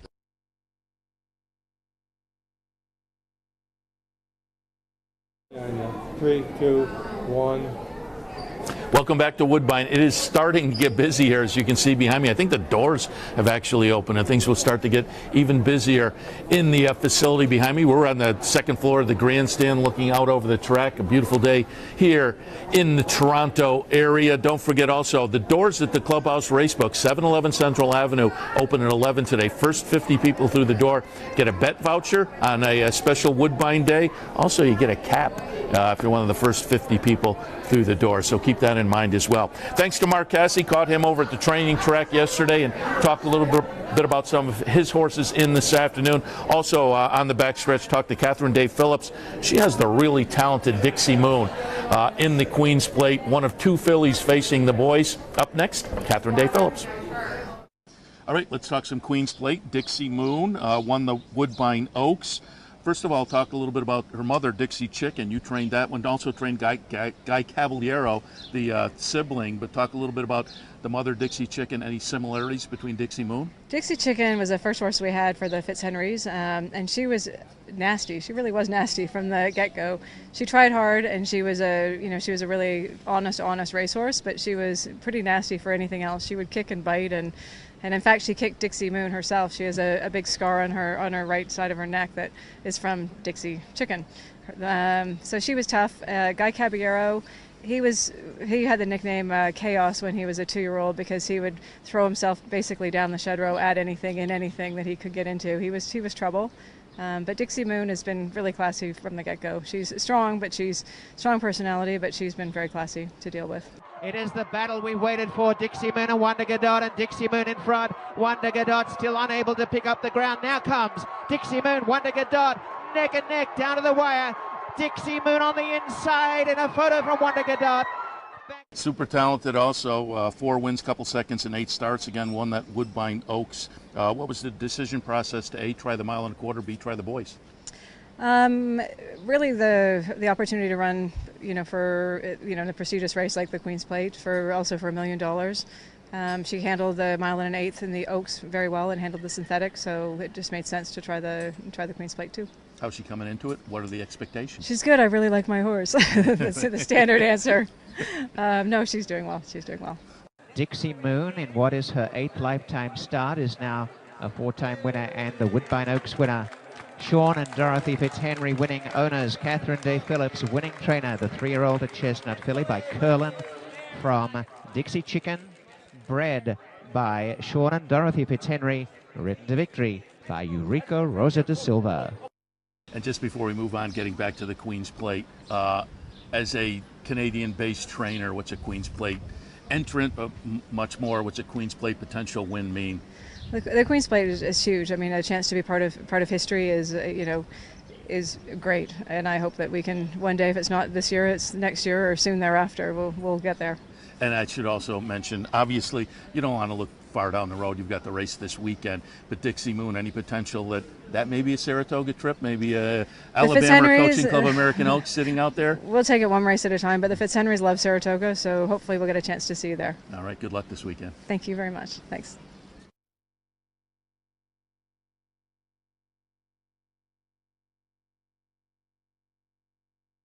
One. Back to Racing Across America on this Saturday morning of Queen's Plate. And if we're going to talk Queen's Plate, who better than the Woodbine Clacker, Ernie Perry. Good morning, Ernie. Hey, good morning, Seth. Happy to have you on board to talk a little Queen's Plate and some of the other stakes action. But before we do that, I checked out your Twitter feed last night. And there were some pictures out there, and you mentioned Pink Lloyd out on the track working. He's going to race next week, but he was out for a breeze yesterday. How does he look in the midst of his incredible winning streak? He looks exactly the same as he did the day he started his streak. So he looks pretty fresh. Easy work with the Silva board, and all things are go. Yeah, he's been amazing up here, hasn't he? Yeah. I mean, that goes back to last year, that win streak, and It does. It goes back. I think it's 13 now, and he's looking just as fresh. Yeah, it's been an incredible streak. All right, let's jump in. And I said over on my Equidaily webpage, I went out and linked to various Queen's Plate info this morning if people want to get that, including some free PPs, but I clicked to your Clackers report. So why don't we go through some of the entrants in the Queen's Plate. First, we can hit on some individual horses and whatnot, but you and I were talking before we went on the air. Other than the 2 Grand Motion horses who have been down at Fairhill, everybody else has been working up here. Anybody has jumped out workout-wise, one way or the other? Yeah. Really good, or maybe not looking so good going into the Queen's Plate? Yeah, so they both worked most of them worked last Friday and last Saturday. The horses that jumped out were the favorites, and the horses that were the longer shots didn't jump out. So everybody's working well. The work that stands out for me is Telekinesis. Prior to his 49-1 work, before the plate trial, he worked in 45-1. But he worked in 49-1 with the same sort of stranglehold by Patrick. Okay. I've seen Patrick on a lot of horses just sitting there, and they go very well. I've never seen him with a tight hold like I have the last 2 works on Telekinesis. He hit to play chalk, but for me, that's the best coming into the race so far. All right, I like Telekinesis as well. I will ask you, because we just did the handicappers report earlier. My co-host there, Brian Addo, he likes Silent Poet, who comes in with a really nice 58 flat bullet workout. Yeah, and he beat a nice horse that's in the Dominion Day Stakes, and he's a 3-lifer allowance type horse. So he beat him very, very well, pulled away from the horse, did it under a bit of a drive. It's just there's a lot of obstacles in this race for this horse. Talk a little bit about the 2 fillies, because Dixie Moon, I like them both. I have in the 2nd spot, I put Dixie Moon. In the 4th spot, I put Wonder Gadot. But I thought Dixie Moon, coming out of that Woodbine Oaks, was in good form and likely to be a contender. She's got a nice workout coming into this, and Wonder Gadot, I think there's been just around here the past day and a half or so, some buzz on her as well. Talk about the 2 fillies. So with Wonder Gadot, the thing that I liked is she put the blinkers on for the first time in the work, so that's going to help. You can see she has a little hanging tendencies. Galloped out in 58-3, very, very full of herself. Relished that gallop out. Dixie Moon, standard work for the horse, 47-1, home in 23-1, out in 1:01. Changed leads at the very end. Might be a concern, but did that in the race, so it still looks good in that work. And Nipawa, another Cassie horse that, as we were talking earlier, if there's a little speed in the race, this may be a horse that will come on late. His workouts, though, you go back to the June 9th, it was pretty snappy, but the last 2 have been just kind of had the look of maintenance kind of works. They do, but 49-1, you look at the time and it's not much, but this was another one with the exercise rider on, and this horse was throttled down from the 16th pole home, so there's a ton there. Yeah, and again, one of the Cassie contingent that I think will be very, very competitive in here. And one other I wanted to touch on, Rose's Vision for trainer Stuart Simon, comes out of a 2nd in the plate trial behind Telekinesis. And I'm a buyer's guy, and there are some numbers under there that are pretty good, but that last one, the 85, a lifetime best buyer figure, 2nd behind Telekinesis. What about Rose's Vision? So you look at a time of 103-3 in company with Unbounded Spirit 3 and 4. Very slow early. 48-3 was the final half time, 23-4 the final quarter time. So it was nice work. Just that may have had its race in the plate trial, and now with 16 horses, it's going to be a little tougher. So which direction are you going to tilt towards? I hate to be a chalk fest player, but I like Telekinesis, just the things I've seen in the morning. And as my long shot, I like Nipawa there. Oh, okay. Yeah. So again, some Cassie love there in the Queen's Plate. We'll see how that works out. That is the highlight. I said to people earlier that I linked to your Clocker's report on Equidaily if people want to pull that up. But also interesting, you had some horses to watch, and I wanted to go get some thoughts on those as well. And let's go to race number 2, which is a maiden special, 5 furlongs. There are some first-time starters in here that are interesting. I put Soul Planet on top, second-time starter from Mark Casse, but Mike Maker has the Nolan Ramsey horse, Con Artist, a first-time starter by Kitten Joy, and that's one of your horses to watch. Yeah, so those horses worked with Queen's Fate.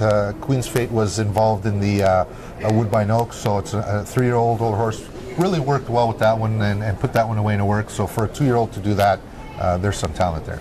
And as a clocker, do you have to pay attention to trainers' trends? Some trainers like to really have them blazing out there. Some are a little more conservative. Yes. So does that play into your analysis of the workouts, the tendencies of the trainer? Yeah, it does. I mean, there's some trainers that won't work a horse faster than 50 and still come up in the winner with a very good percentage. So you just have to know what to look for and how they're striding out and the company they're working with and when they're working from the gate. And again, the company they're keeping, so that's a big angle. And how often does that happen? I think that's something a lot of people who are new to the game, well, even somebody like me that has been around for a while, I realize it, but to tap into the information of guys like you is important. When horses work in company, I think a lot of people just look at the workouts and don't even consider that. But, as you say, when you're doing it and you're coming to the wire and pull a length or two ahead of a quality runner, that says a lot too. That's a huge advantage that, you know, if you come out in the morning or buy Clocker reports or read Clocker reports, you have. Unfortunately, when you read the workout times in programs, they just have a time and tell you the fastest of the day, but it doesn't tell you who it worked with. So that's a very, very big advantage. There's been a couple of winners lately. The other day, Time Is Everything is a horse for Mark Casse that won at 4-1. This horse was working with telekinesis, keeping pace with that one. So those little things can help out. Yeah, the stuff that's not on the page is the stuff that pays. So we all tap into that. All right, let's touch on another one of the horses to watch in here, and this one in the 5th race, a maiden optional claimer. I put Beth's Aurora on top. I put Dance Ready in the 2nd spot. But again, during the handicappers report earlier, Brian Edo and I were talking about Fashion Flirt, who just has the nice steady string of workouts there, and Fashion Flirt was one of your horses to watch. Yeah, so the stable is a small stable, and you know, they work hard, and when they have a horse like this that works this good and this long and this consistent, you have to pay attention. So the horse has been working great. If the horse runs anywhere near its works, it's going to be very, very tough. Good spot for this one. I said it earlier. When I first got into the game, you know, you didn't have a lot of these trainer stats, and they couldn't look up things on the internet. The workouts at 2-year-old sales and things like that, which for me now plays into a lot of these maiden races. This horse is a 3-year-old maiden, first-time starter. But I said when I first got into the game, you looked at the workouts, and the string of workouts underneath this horse are it's phenomenal. Unbelievable. And there was one in company and went very well with that horse, but it's been going by itself lately because it's been running away from his company. All right, and finally wanted to touch on the 7th race at Woodbine. Maiden special, these are 2-year-old fillies, and I was anxious to get your thoughts here. 5 furlongs, because both Brian Edo and I really like It's Vengeance. So if you have some thoughts on that one, I would like to hear. But you are going for another firster, Dancing Doll. So first talk a little bit about Dancing Doll in the 7th race. So another one that's been working in company and working very well by Artie Schiller. Canadian bred, very nice looking filly big horse, and just beating company regularly without being asked at all. And I'll go back to It's Vengeance. The Roger Afterfield runner by Curlin. Tia the Dam produced a horse called Tejana that was a win early type. I thought the bullet workout for this one last time signified this would be one to watch. They paid $250,000. Any thoughts on It's Vengeance? Yeah, definitely. Like I'm throwing in Dancing Doll. I like the way the horse worked. The horse will be a price. Obviously, It's Vengeance going to be one of the favorite. May actually be the favorite. Worked with My Balgetti, our first 2-year-old filly winner. Okay. Head and head with that horse. So this horse has got a lot of potential. I'm just trying to beat some chalk, right? So that's why I put it in Dancing Doll, maybe some Exacta or whatnot. But yeah, I can vouch for It's Vengeance. The horse is working phenomenally. Anything else clever on the day we should look at? Any clever stakes ideas, maybe? You know, the stakes races are great. They were tough. They were tough going through. Yeah. So You know, I like Holy Helena and Santa Monica in that race. I like Holy Helena. She was, you know, trailing and stuck on the rail. There's another one Sunday you might look at, a horse called How's That, with Patrick Husbands aboard. It's going to be a big price, a very, very small stable. And last year he went to a horse that we put on the clock report, Escamensen, from a small stable. That horse won at 17-1. So he's got a good eye at picking out these first-time starters. And for him to land there, it's pretty interesting. The horse is How's That, and we'll see how that one runs. All right, there's some. I wrote it down over here. I'm looking for that one tomorrow.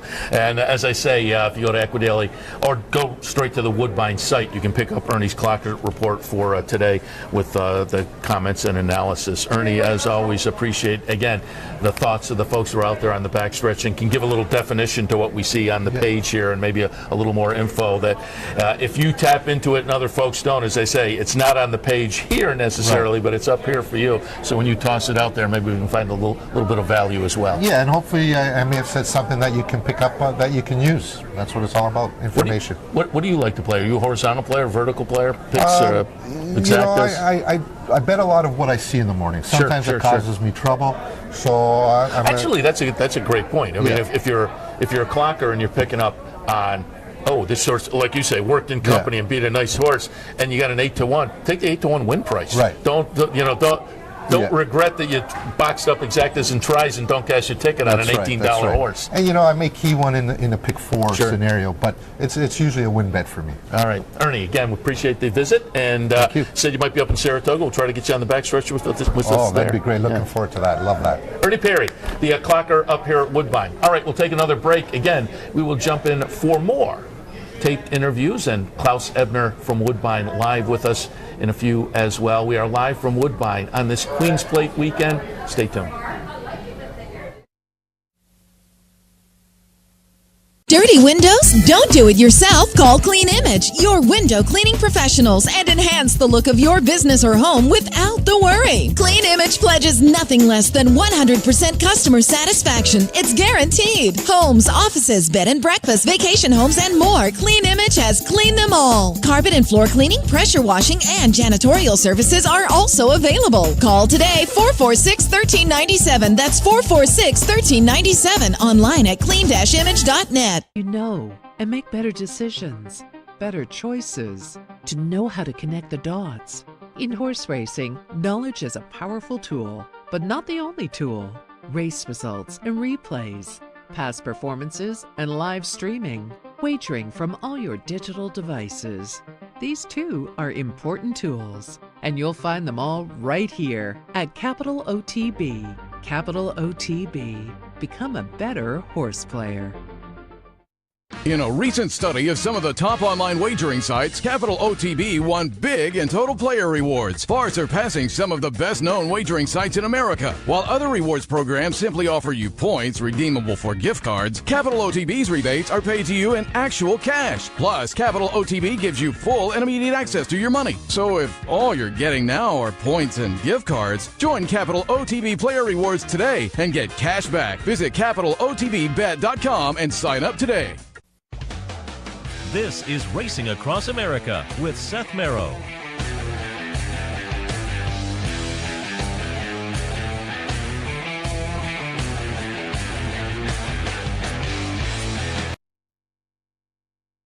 Perry Clocker here at Woodbine. All right, let's jump back into some of our tape pieces. Yesterday we were in the paddock right as I was going to say after the horses went out for the first race, but actually they were in before the first race. Graham Motion, a bunch of horses were schooling. Graham Motion brought in his 2 runners to school in the paddock yesterday, his 2 Queen's Plate runners. So we'll talk about the 2 for the Queen's Plate for trainer Graham Motion up next. So it's Friday afternoon, day before the big race. Who are you schooling this afternoon? So we got Strike Me Down and Say the Word up here. They've kind of been here all week. I wanted to get them settled in. They're both slightly nervous horses, although they're being very good today. So, you know, they've both been up here before, so they know the routine now. So it's not quite as big a deal. What's the purpose? What's the benefit of a schooling like this? You know, it just takes the edge off them a little bit, gets them used to it.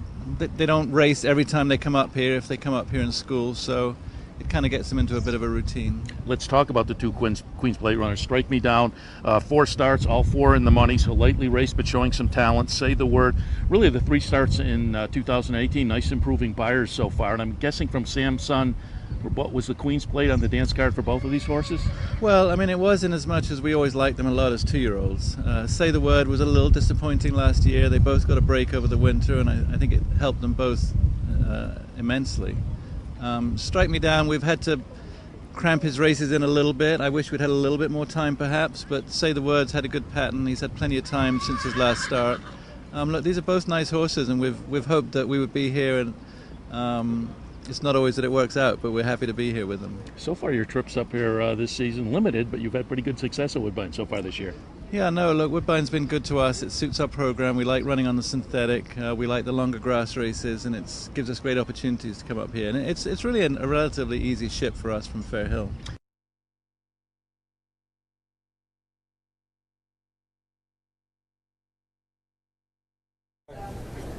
Two, one. Thanks to Graham Motion for taking a couple of minutes in the paddock yesterday in the midst of schooling as 2 Queen's Plate runners. Chantel Sutherland, she has returned home to Woodbine for this season, and talked a little bit about that. We'll have some more on this season at Woodbine tomorrow, but we talked about our Queen's Plate horse, who I have heard a couple of times now, Ingy, but I think after talking to Chantel and trainer Norm McKnight, it's Ing. So now I have the name down, I think. We will see how it is pronounced by various racetrack announcers in other parts of the country and North America going forward. But I think it is Ing, and we talked about that one with Chantel Sutherland. Caught up with her in the jockey room yesterday here at Woodbine. Up next, Chantel Sutherland. All right, Queen's Plate, you're going to ride Inge or Ingy. I've heard it pronounced both. I know. What is yours? Ing. That's what they said. Okay, I'll go with that. Speed horse, but of course a 1.25 miles is going to be a challenge for all of the horses. What's the game plan with Inge tomorrow? Well, he actually hasn't said anything to me about what exactly we're going to do, probably for this exact reason. He doesn't want me to flip our card or tip our card. So I'm just going to leave it to, I don't really know for sure. I just know that they've been trying to relax him. So there you go. Okay, so you rode him in the last race. What did you take away from that as to performance expectations for the Queen's Plate?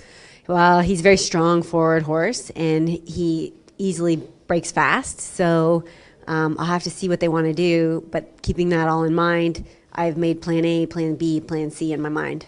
Talk a little bit about that. As a jockey, what are your daily preparations as far as pulling up the PPs, looking at the competition, maybe pulling up race replays? How do you prep for a day of the races? I look at their PPs the night before, talk to my agent, we watch replays, and we look at the rag sheets, and then, I also study my jockeys. I know the guys that I'm riding with. I've ridden with all the guys that are coming in out of town.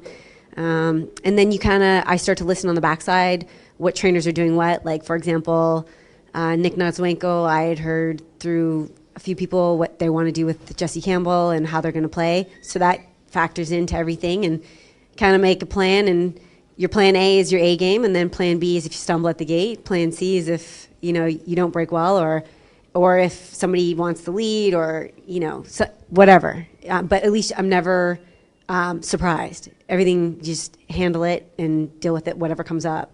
We're from south of the border, obviously, in the upstate New York area. So fill us in, as a Canadian, what does a Queen's Plate potential victory mean to you? It really means a lot because, I've ridden in the States, and I love, the Derby's one on my bucket list. A Breeders' Cup, I was so close to getting that, and Mike Smith eluded me on that one. But and then, the World Cup was amazing to be in it and to ride. But those are the major ones, and the Plate for me being, this is my home, and so it'd mean the world to me, my family as well, but it's one of those really special ones in my heart that I would love to win.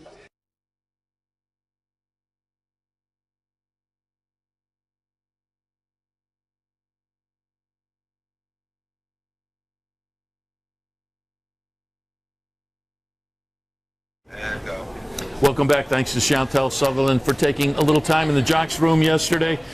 Speaking of Ing, Norm McKnight, we talked to him, caught up to him in the paddock during the racing day yesterday. Talked about Ing in the Queen's Plate, Abba in the Highlander, a winner of 3 of the last 4.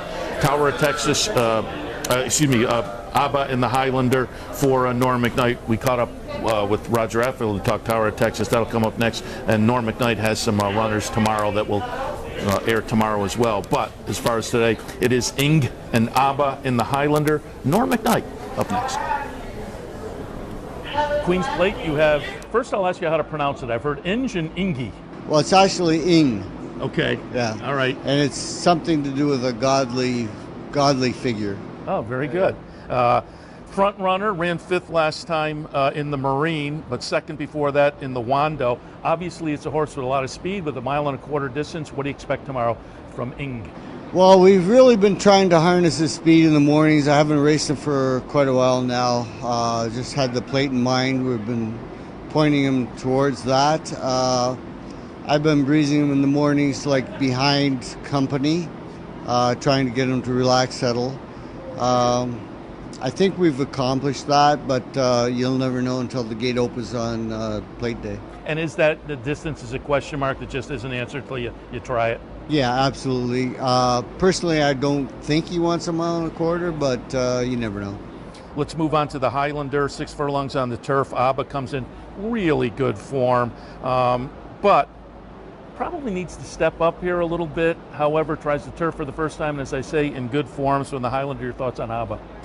Abba's a really, really nice horse. We claimed him at Oaklawn Park, but Mr. Schikanatz wanted to point him towards this race. It's probably not a race that I would have picked out for him, but again, I wouldn't have picked out Claiming Fairy Hill that just won the stake. So what do I know? You know, he's a really optimistic, upbeat kind of owner, and I love him to death. So you never know with this guy. I mean, he just throws stuff and things happen. Yeah. Down the home stretch, Abba in front, Circle of Friends in second, they're clear, and then came Giant Storm trying to make some ground, but it's Abba in front, Circle of Friends on the outside, Puntrisky the rail, but Abba's got it won. Abba, money, money, money, Abba wins a length.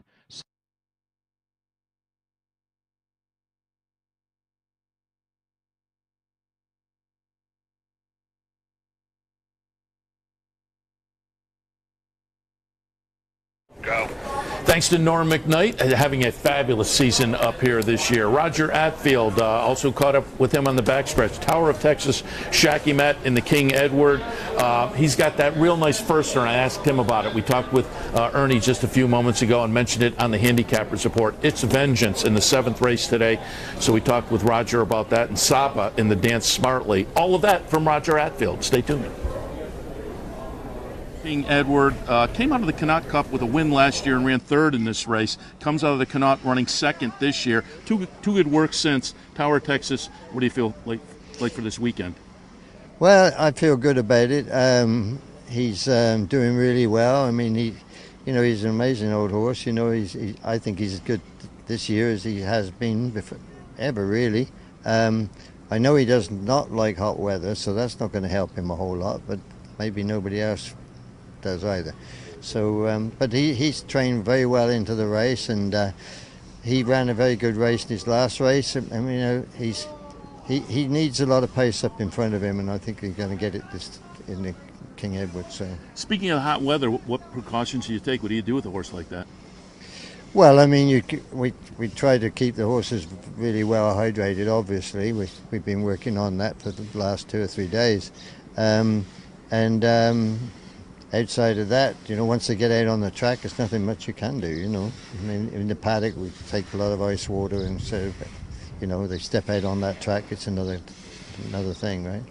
But it'll be okay. Also, Shacky Matt, a little disappointing this year with the 3 starts so far this year, but returns to Woodbine after 3 starts at Gulfstream and last time at Churchill Downs. Working well, though. Your thoughts for Shacky Matt? Yeah, he's a funny horse. He's definitely a one-dimensional type horse. I kept arguing that he wasn't earlier on in his life, but I think he is. And and he's kind of a frustrating horse because he's very, very well right now. He's been working very well, which he nearly always does anyway, and he just needs a race to go his way, I think, to be honest with you. So. I know you got at least one fan. We were eating dinner last night when we said we were up here for the horse race. He said, I had a guy come in a year or so ago and gave me a horse called Shacky Matt, and I played and we won. And so I said, well, he's back in again this weekend. So you got a waiter who's a little excited. Okay. Well, if he gets beaten up again, I better not go back to that restaurant. Yeah, well, if he wins, maybe a free steak though. I'll give you the location later. Also have to ask, 7th race on Saturday, a maiden special. You have a nice firster. It's Vengeance. The number 4 in that 7th race by Curlin out of Tia, a full sibling to a horse called Tejana that won its first couple of career starts. So I think with Curlin on top and a dam who's produced some win early types, It's Vengeance looks like a really live first-time starter. Talk about It's Vengeance. Yeah, I think she is. I really, really like her. She's always been one of the better 2-year-olds I have.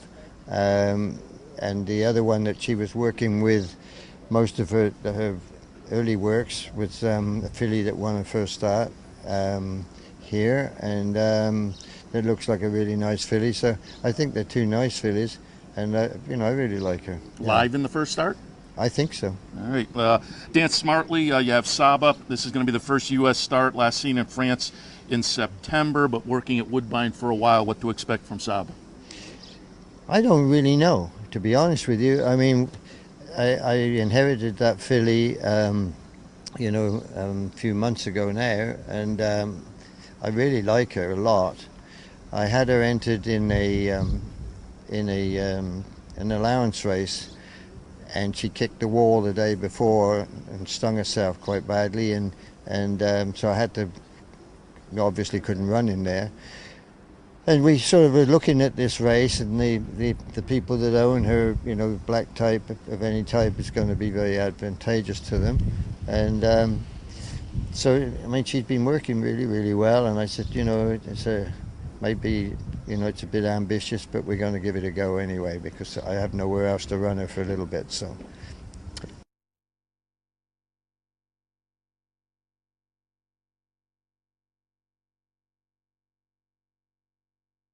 Roger Atfield caught him on the backstretch yesterday and out by the training track also ran into Rob Landry.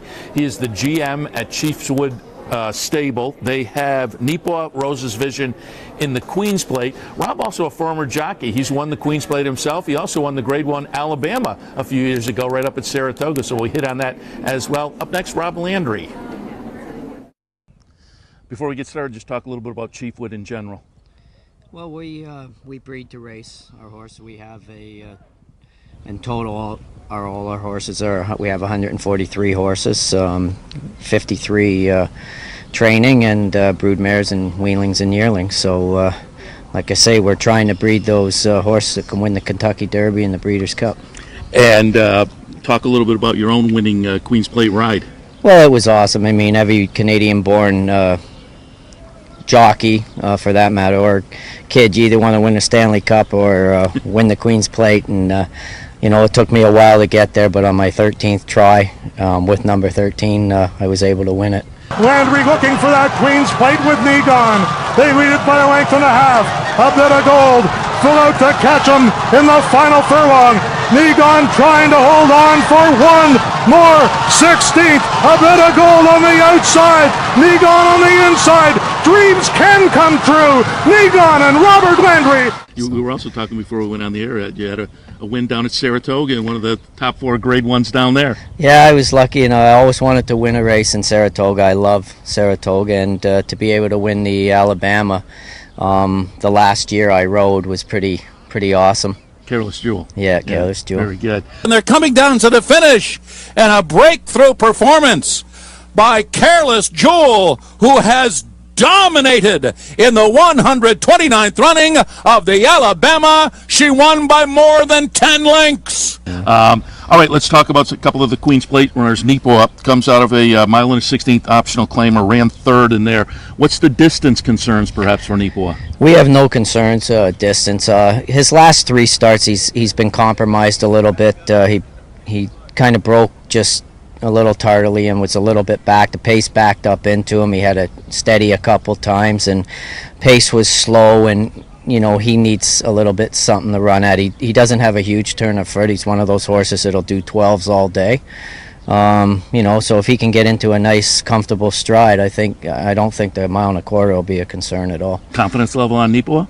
I'm very confident. Both horses, we wouldn't be in there if we didn't think they had a chance. I mean, I don't believe in running in races just for the sake of running in them. Things happen out there. They're athletes, and you just don't want to waste races. Let's hit on Rose's Vision. Second in the plate trial. That was only the second start on a synthetic track and seems to be improving. So is there maybe a little bit of an affinity for the surface at Woodbine? Well, he's a very, very talented horse. He's exceptional on the grass, as he proved winning at Gulfstream, and then again winning in Keeneland. But his last race, or the race before last, the Marine, our plan was to run him in the Marine. Speaking with Stuart Simon, we were going to run him in the Marine and then go straight to the plate. But he didn't run his race. We liked the horse to be into the race, and he just kind of got further back and really didn't kick. And, we didn't want to go into the Queen's Plate off a subpar effort, so that's why we ran him back in the plate trial. Ideally, we would have liked to have a month in between, but, it is what it is. And like I say, he earned himself a spot in the starting gate. Have to ask on him, too, because it's 1.25 miles, so it's new for most of these. What's the distance concern? Pace is going to be a big part of that. He I think, of the two, could be questionable, the 1.25 miles, but as you know, pace makes a race, and if everything goes 100% for him, I think he's quite capable of winning. Rob, good luck in the Queen's Plate. Thank you very much.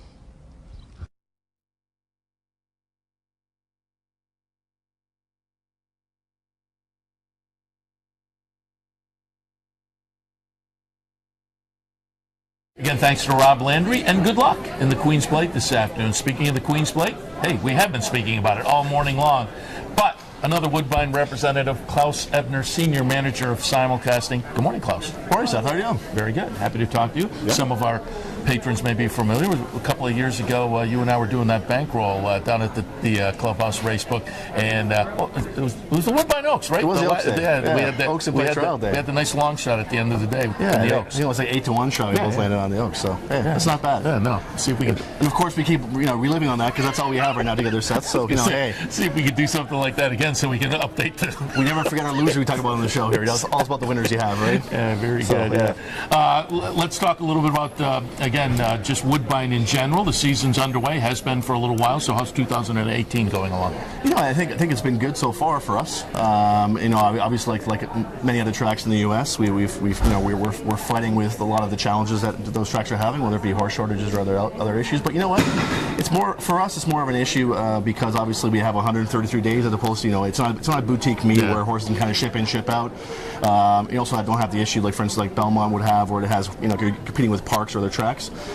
So a lot of our trainers will actually stay down south, Palm Meadows or Keeneland, some other training areas, and then ship up. So our stables are being filled now, and that's the most important thing for us to make sure we have full fields. And again, it's shown today in our car we have, which is full of big fields and competitive races. And for bettors, there's some interesting quirks that you have as compared to other tracks. You have the Wednesday night cards, and we talked about in the handicappers report earlier, the 20-cent increments on some of those horizontal plays and whatnot that allow you to put together a lot of bang for your buck.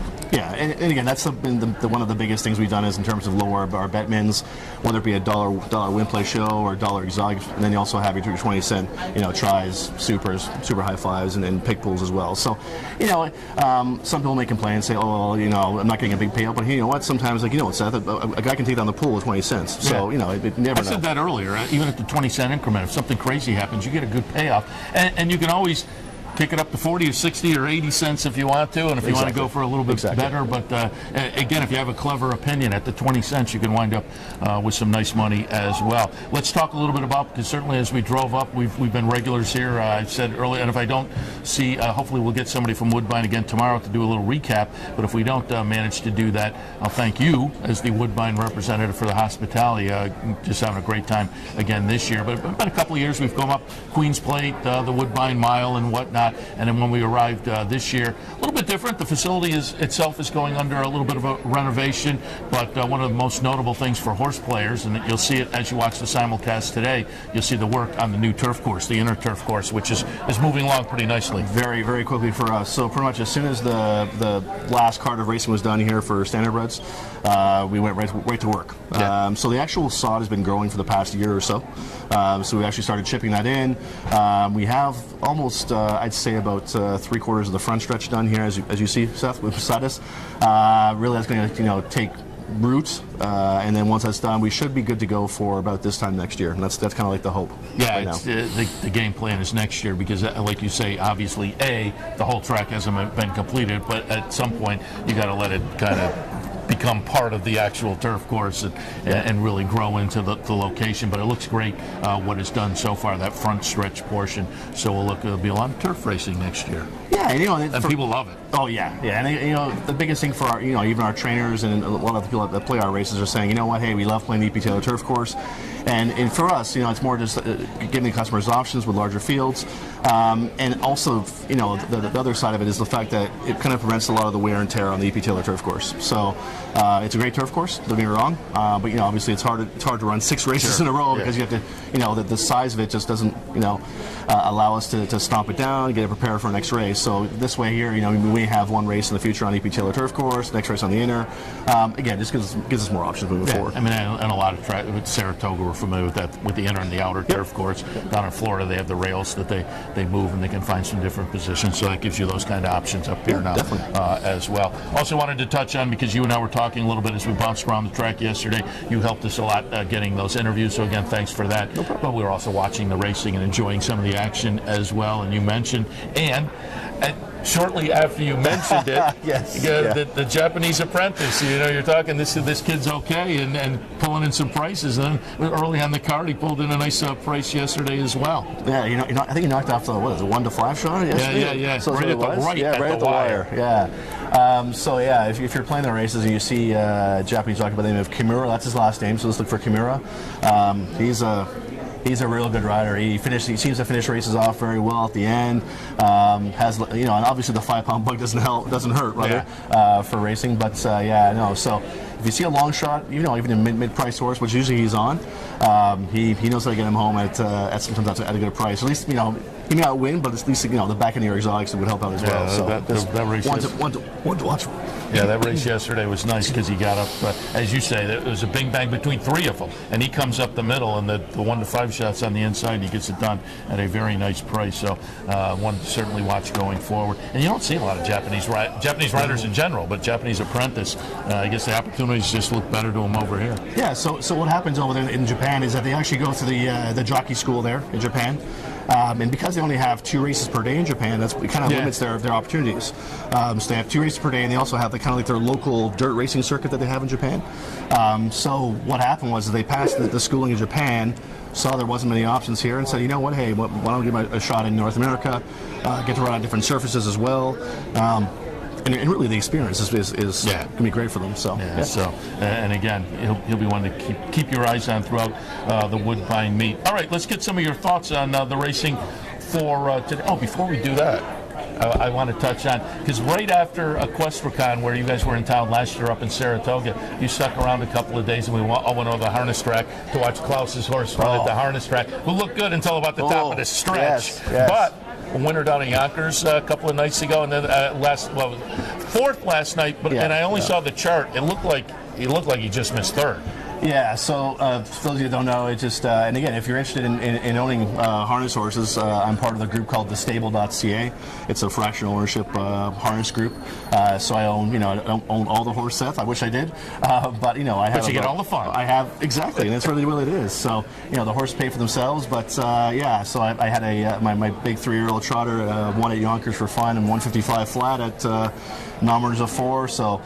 We'll see, and obviously, the big hope for him was to be in the Hamble this year. But that's like everyone wants to be in the Derby. Same thing for if you have a 3-year-old trotter, you're like, I want to be in the Hamble. But one day at a time. Let's just stay with that. Well, you said you had one that debuted in winning a stake. against Illinois breds, but it was a stakes race for a debut. That's pretty good. Hey, you know what? I'm not going to complain at a 30,000 U.S. per set, so that's probably like 80,000 Canadian. So way our exchange rate's going, and I'll take it. I'll take an 80 day of the week. And you said may have one coming up soon at Saratoga again, so we'll watch for that. Well, I actually have one. So I got the entries this morning, so I actually have one racing at Mohawk on Monday night. So okay. So what are we rooting for? His name's Final Answer, and he races on Monday at Mohawk. So he qualified very well. Won by open lengths in his qualifier. He's 92 morning line. I think he'll probably be lower than that, but there you go. There's a horse if you want an insider tip. We'll see. I hope he does well. We covered the whole gamut here. The sulky side, the thoroughbreds, and let's go to the thoroughbreds because I know you had a thought. Sure. We'll talk Queen's Play in a moment, but I know you had a thought in the Charlie Barley.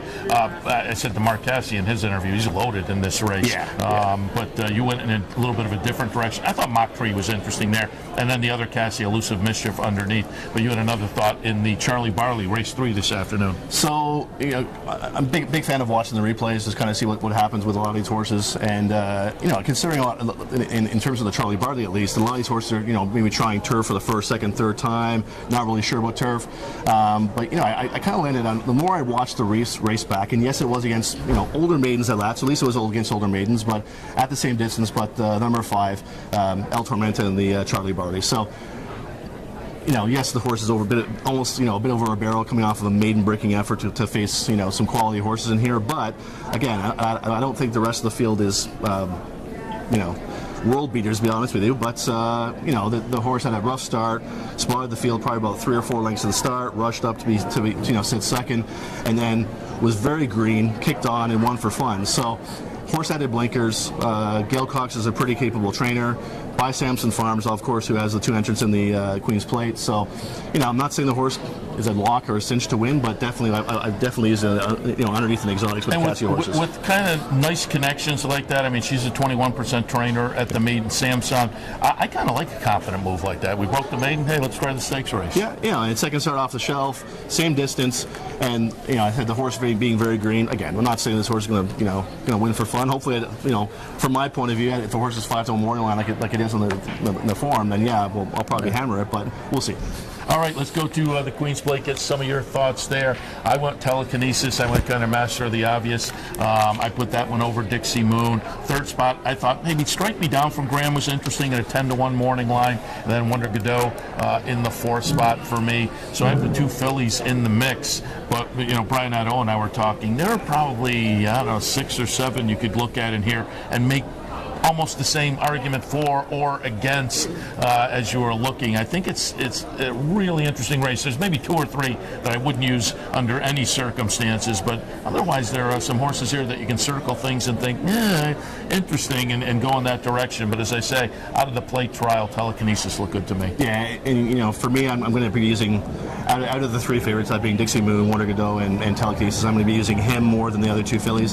Again, I have nothing against the other 2 fillies. I am pretty scared about Wonder Godot adding blinkers in this race. Yeah. I say scared actually in a bad way because that's just what Brian Nadeau said. I just we've seen it before numerous times. The horses adding blinkers in the Derby, just something they never done before. Probably the biggest race of her. No, I guess the second biggest race of her career because I think the Kentucky Oaks is a really big race, but. It's tough for her, but hey, she has the quality, she has the back class, it's all there. But like you mentioned, you said Strike Me Down for 3rd. Actually, that's the horse I landed on as well. Okay. Really like the effort in the Tail of Cat. I think the horse bounces back from that. The race that he ran, the maiden special weight getting older, was deceptively good in terms of how he kind of grounded out. And I think the pairing of Ortiz on board will only help this horse. He won't be part of the first flight. I see him probably sitting back in there in 2nd and 3rd, maybe 4th, because there are some speed horses to the outside that are going to kind of want to need the lead. So I think she maybe sit a garden trip in there, sitting 4th or 5th probably, and waiting to pounce. And we should note again, this is a $300,000 guaranteed pick 4, and there are some of those guarantees on the card today for folks who are playing some of those exotic wagers. Yeah. And we also have the pick 5 that encompasses most of the stakes other than the Charlie Barley, so that's a pretty salty sequence as well. And I guess the cool thing about everything is the fact that we have horses like Holy Helena and Flexibility coming back this year after racing here last year. So it's all a tie in there. So. Great day. Chad bringing up some horses in Grand Motion and Jose Ortiz and John Velasquez, Joel Rosario coming up. Always makes for fun connections for the folks of us down there based in New York. Some familiar names in the mix, but a really great day of stakes action. And with a 16-horse field in here, a lot of value to be had in all the horizontals and the verticals this afternoon. And again, I'll reiterate, at that 20-cent increment, I like the 20-cent increment because it makes me a whale. I can put together a ticket at a $2 increment when you're playing pick sixes at other tracks you couldn't afford. But at a 20-cent increment, and then you bring it down to pick threes, pick fours, or pick fives. And again, I've even seen pick threes. If you get a crazy one in the mix, if you get two crazy ones in the mix, even at 20 cents, you're okay. Yeah, pays for the day. Yeah. Or at least a couple pops. Yeah. That's all we're worried about anyway. Yes. Klaus, we appreciate it. Give us some thoughts just before we go on what you guys are expecting for Queen's Plate Day, because again, you got a great field, a great card.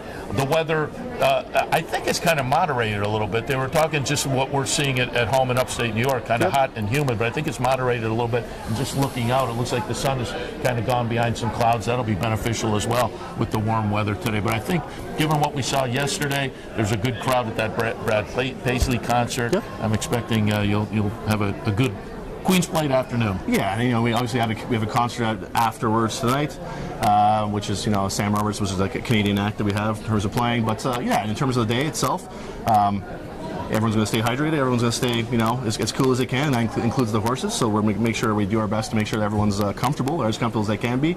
But it should be a fantastic day of racing, and at the end of the day, I hope everyone has some luck. Yeah, look forward to it. And again, we said at the Handicappers Report earlier, but we want to reiterate, we drove up on Thursday, easy drive. You get on the thruway, bang through Buffalo, cross over the border, and then you're on a highway all the way up to Toronto and Woodbine. So highly recommend it, because you guys put on a great show, and people may be able to see it a little bit behind us, but certainly in front of us as well, and out to our left, a really nice facility with that crazy, unique turf course. I love looking up that stretch, and it's like, oh, I need my binoculars for the top of the still stretch. a ways to go. Yeah, it's a lot of fun, and the betting product is very good as well. And so again, I tell people to make a day trip or a weekend and come on up here to Toronto and go to Woodbine. Yep. Well, I can't say any more, so I think you can get a glowing report there for me. Maybe a part-time job for me up here at Woodbine. Checks in the mail. Klaus Ebner, Senior Manager of Simulcasting for Woodbine. And again, he's also been kind of our host over the past day and a half or so, taking us around to all the various locations and helping getting some of those interviews. Klaus, as I say, as a Woodbine representative, appreciate your hospitality. It's our pleasure, Seth, and can't wait to have you guys back again. Looking forward also to seeing one of your horses return to the harness track. I'll be alert. No pressure. And Klaus told me if he can't make it down, I can be the representative. You certainly can, Seth. Certainly can. In the winner's circle. That's right. For the photo. The stand-in. All right, we're going to wrap things up for this edition of Racing Across North America, as we are at Woodbine, live from Woodbine. A couple hours. Hopefully you enjoyed what we've done so far this morning, but we'll be right back here tomorrow morning, 8:30 tomorrow morning, 8:30 to 9:30. Handicapper Support, 9:30 to 10:30 for Racing Across America, where, again, we'll continue some of the interviews we ran today, because some of those trainers have horses in tomorrow. So we'll have some of those tape pieces and some live guests tomorrow as well. Don't forget, Clubhouse Racebook today, 711 Central Avenue in Albany. It is a Queen's Plate Day. Gates open at 11. If you come through, the first 50 through get a bet voucher and a Woodbine cap. So swing by the Racebook on this Saturday afternoon and enjoy all the action up here at Woodbine on a great Queen's Plate card. All right, Seth Merrill in here for Racing Across America on this Saturday morning. Again, we'll be back in tomorrow at 8:30. Enjoy all the racing this afternoon. I'll have a couple of call-ins live during the afternoon as well to keep you updated, so stay tuned for that. Otherwise, we'll see you tomorrow morning at 8:30. Good luck today.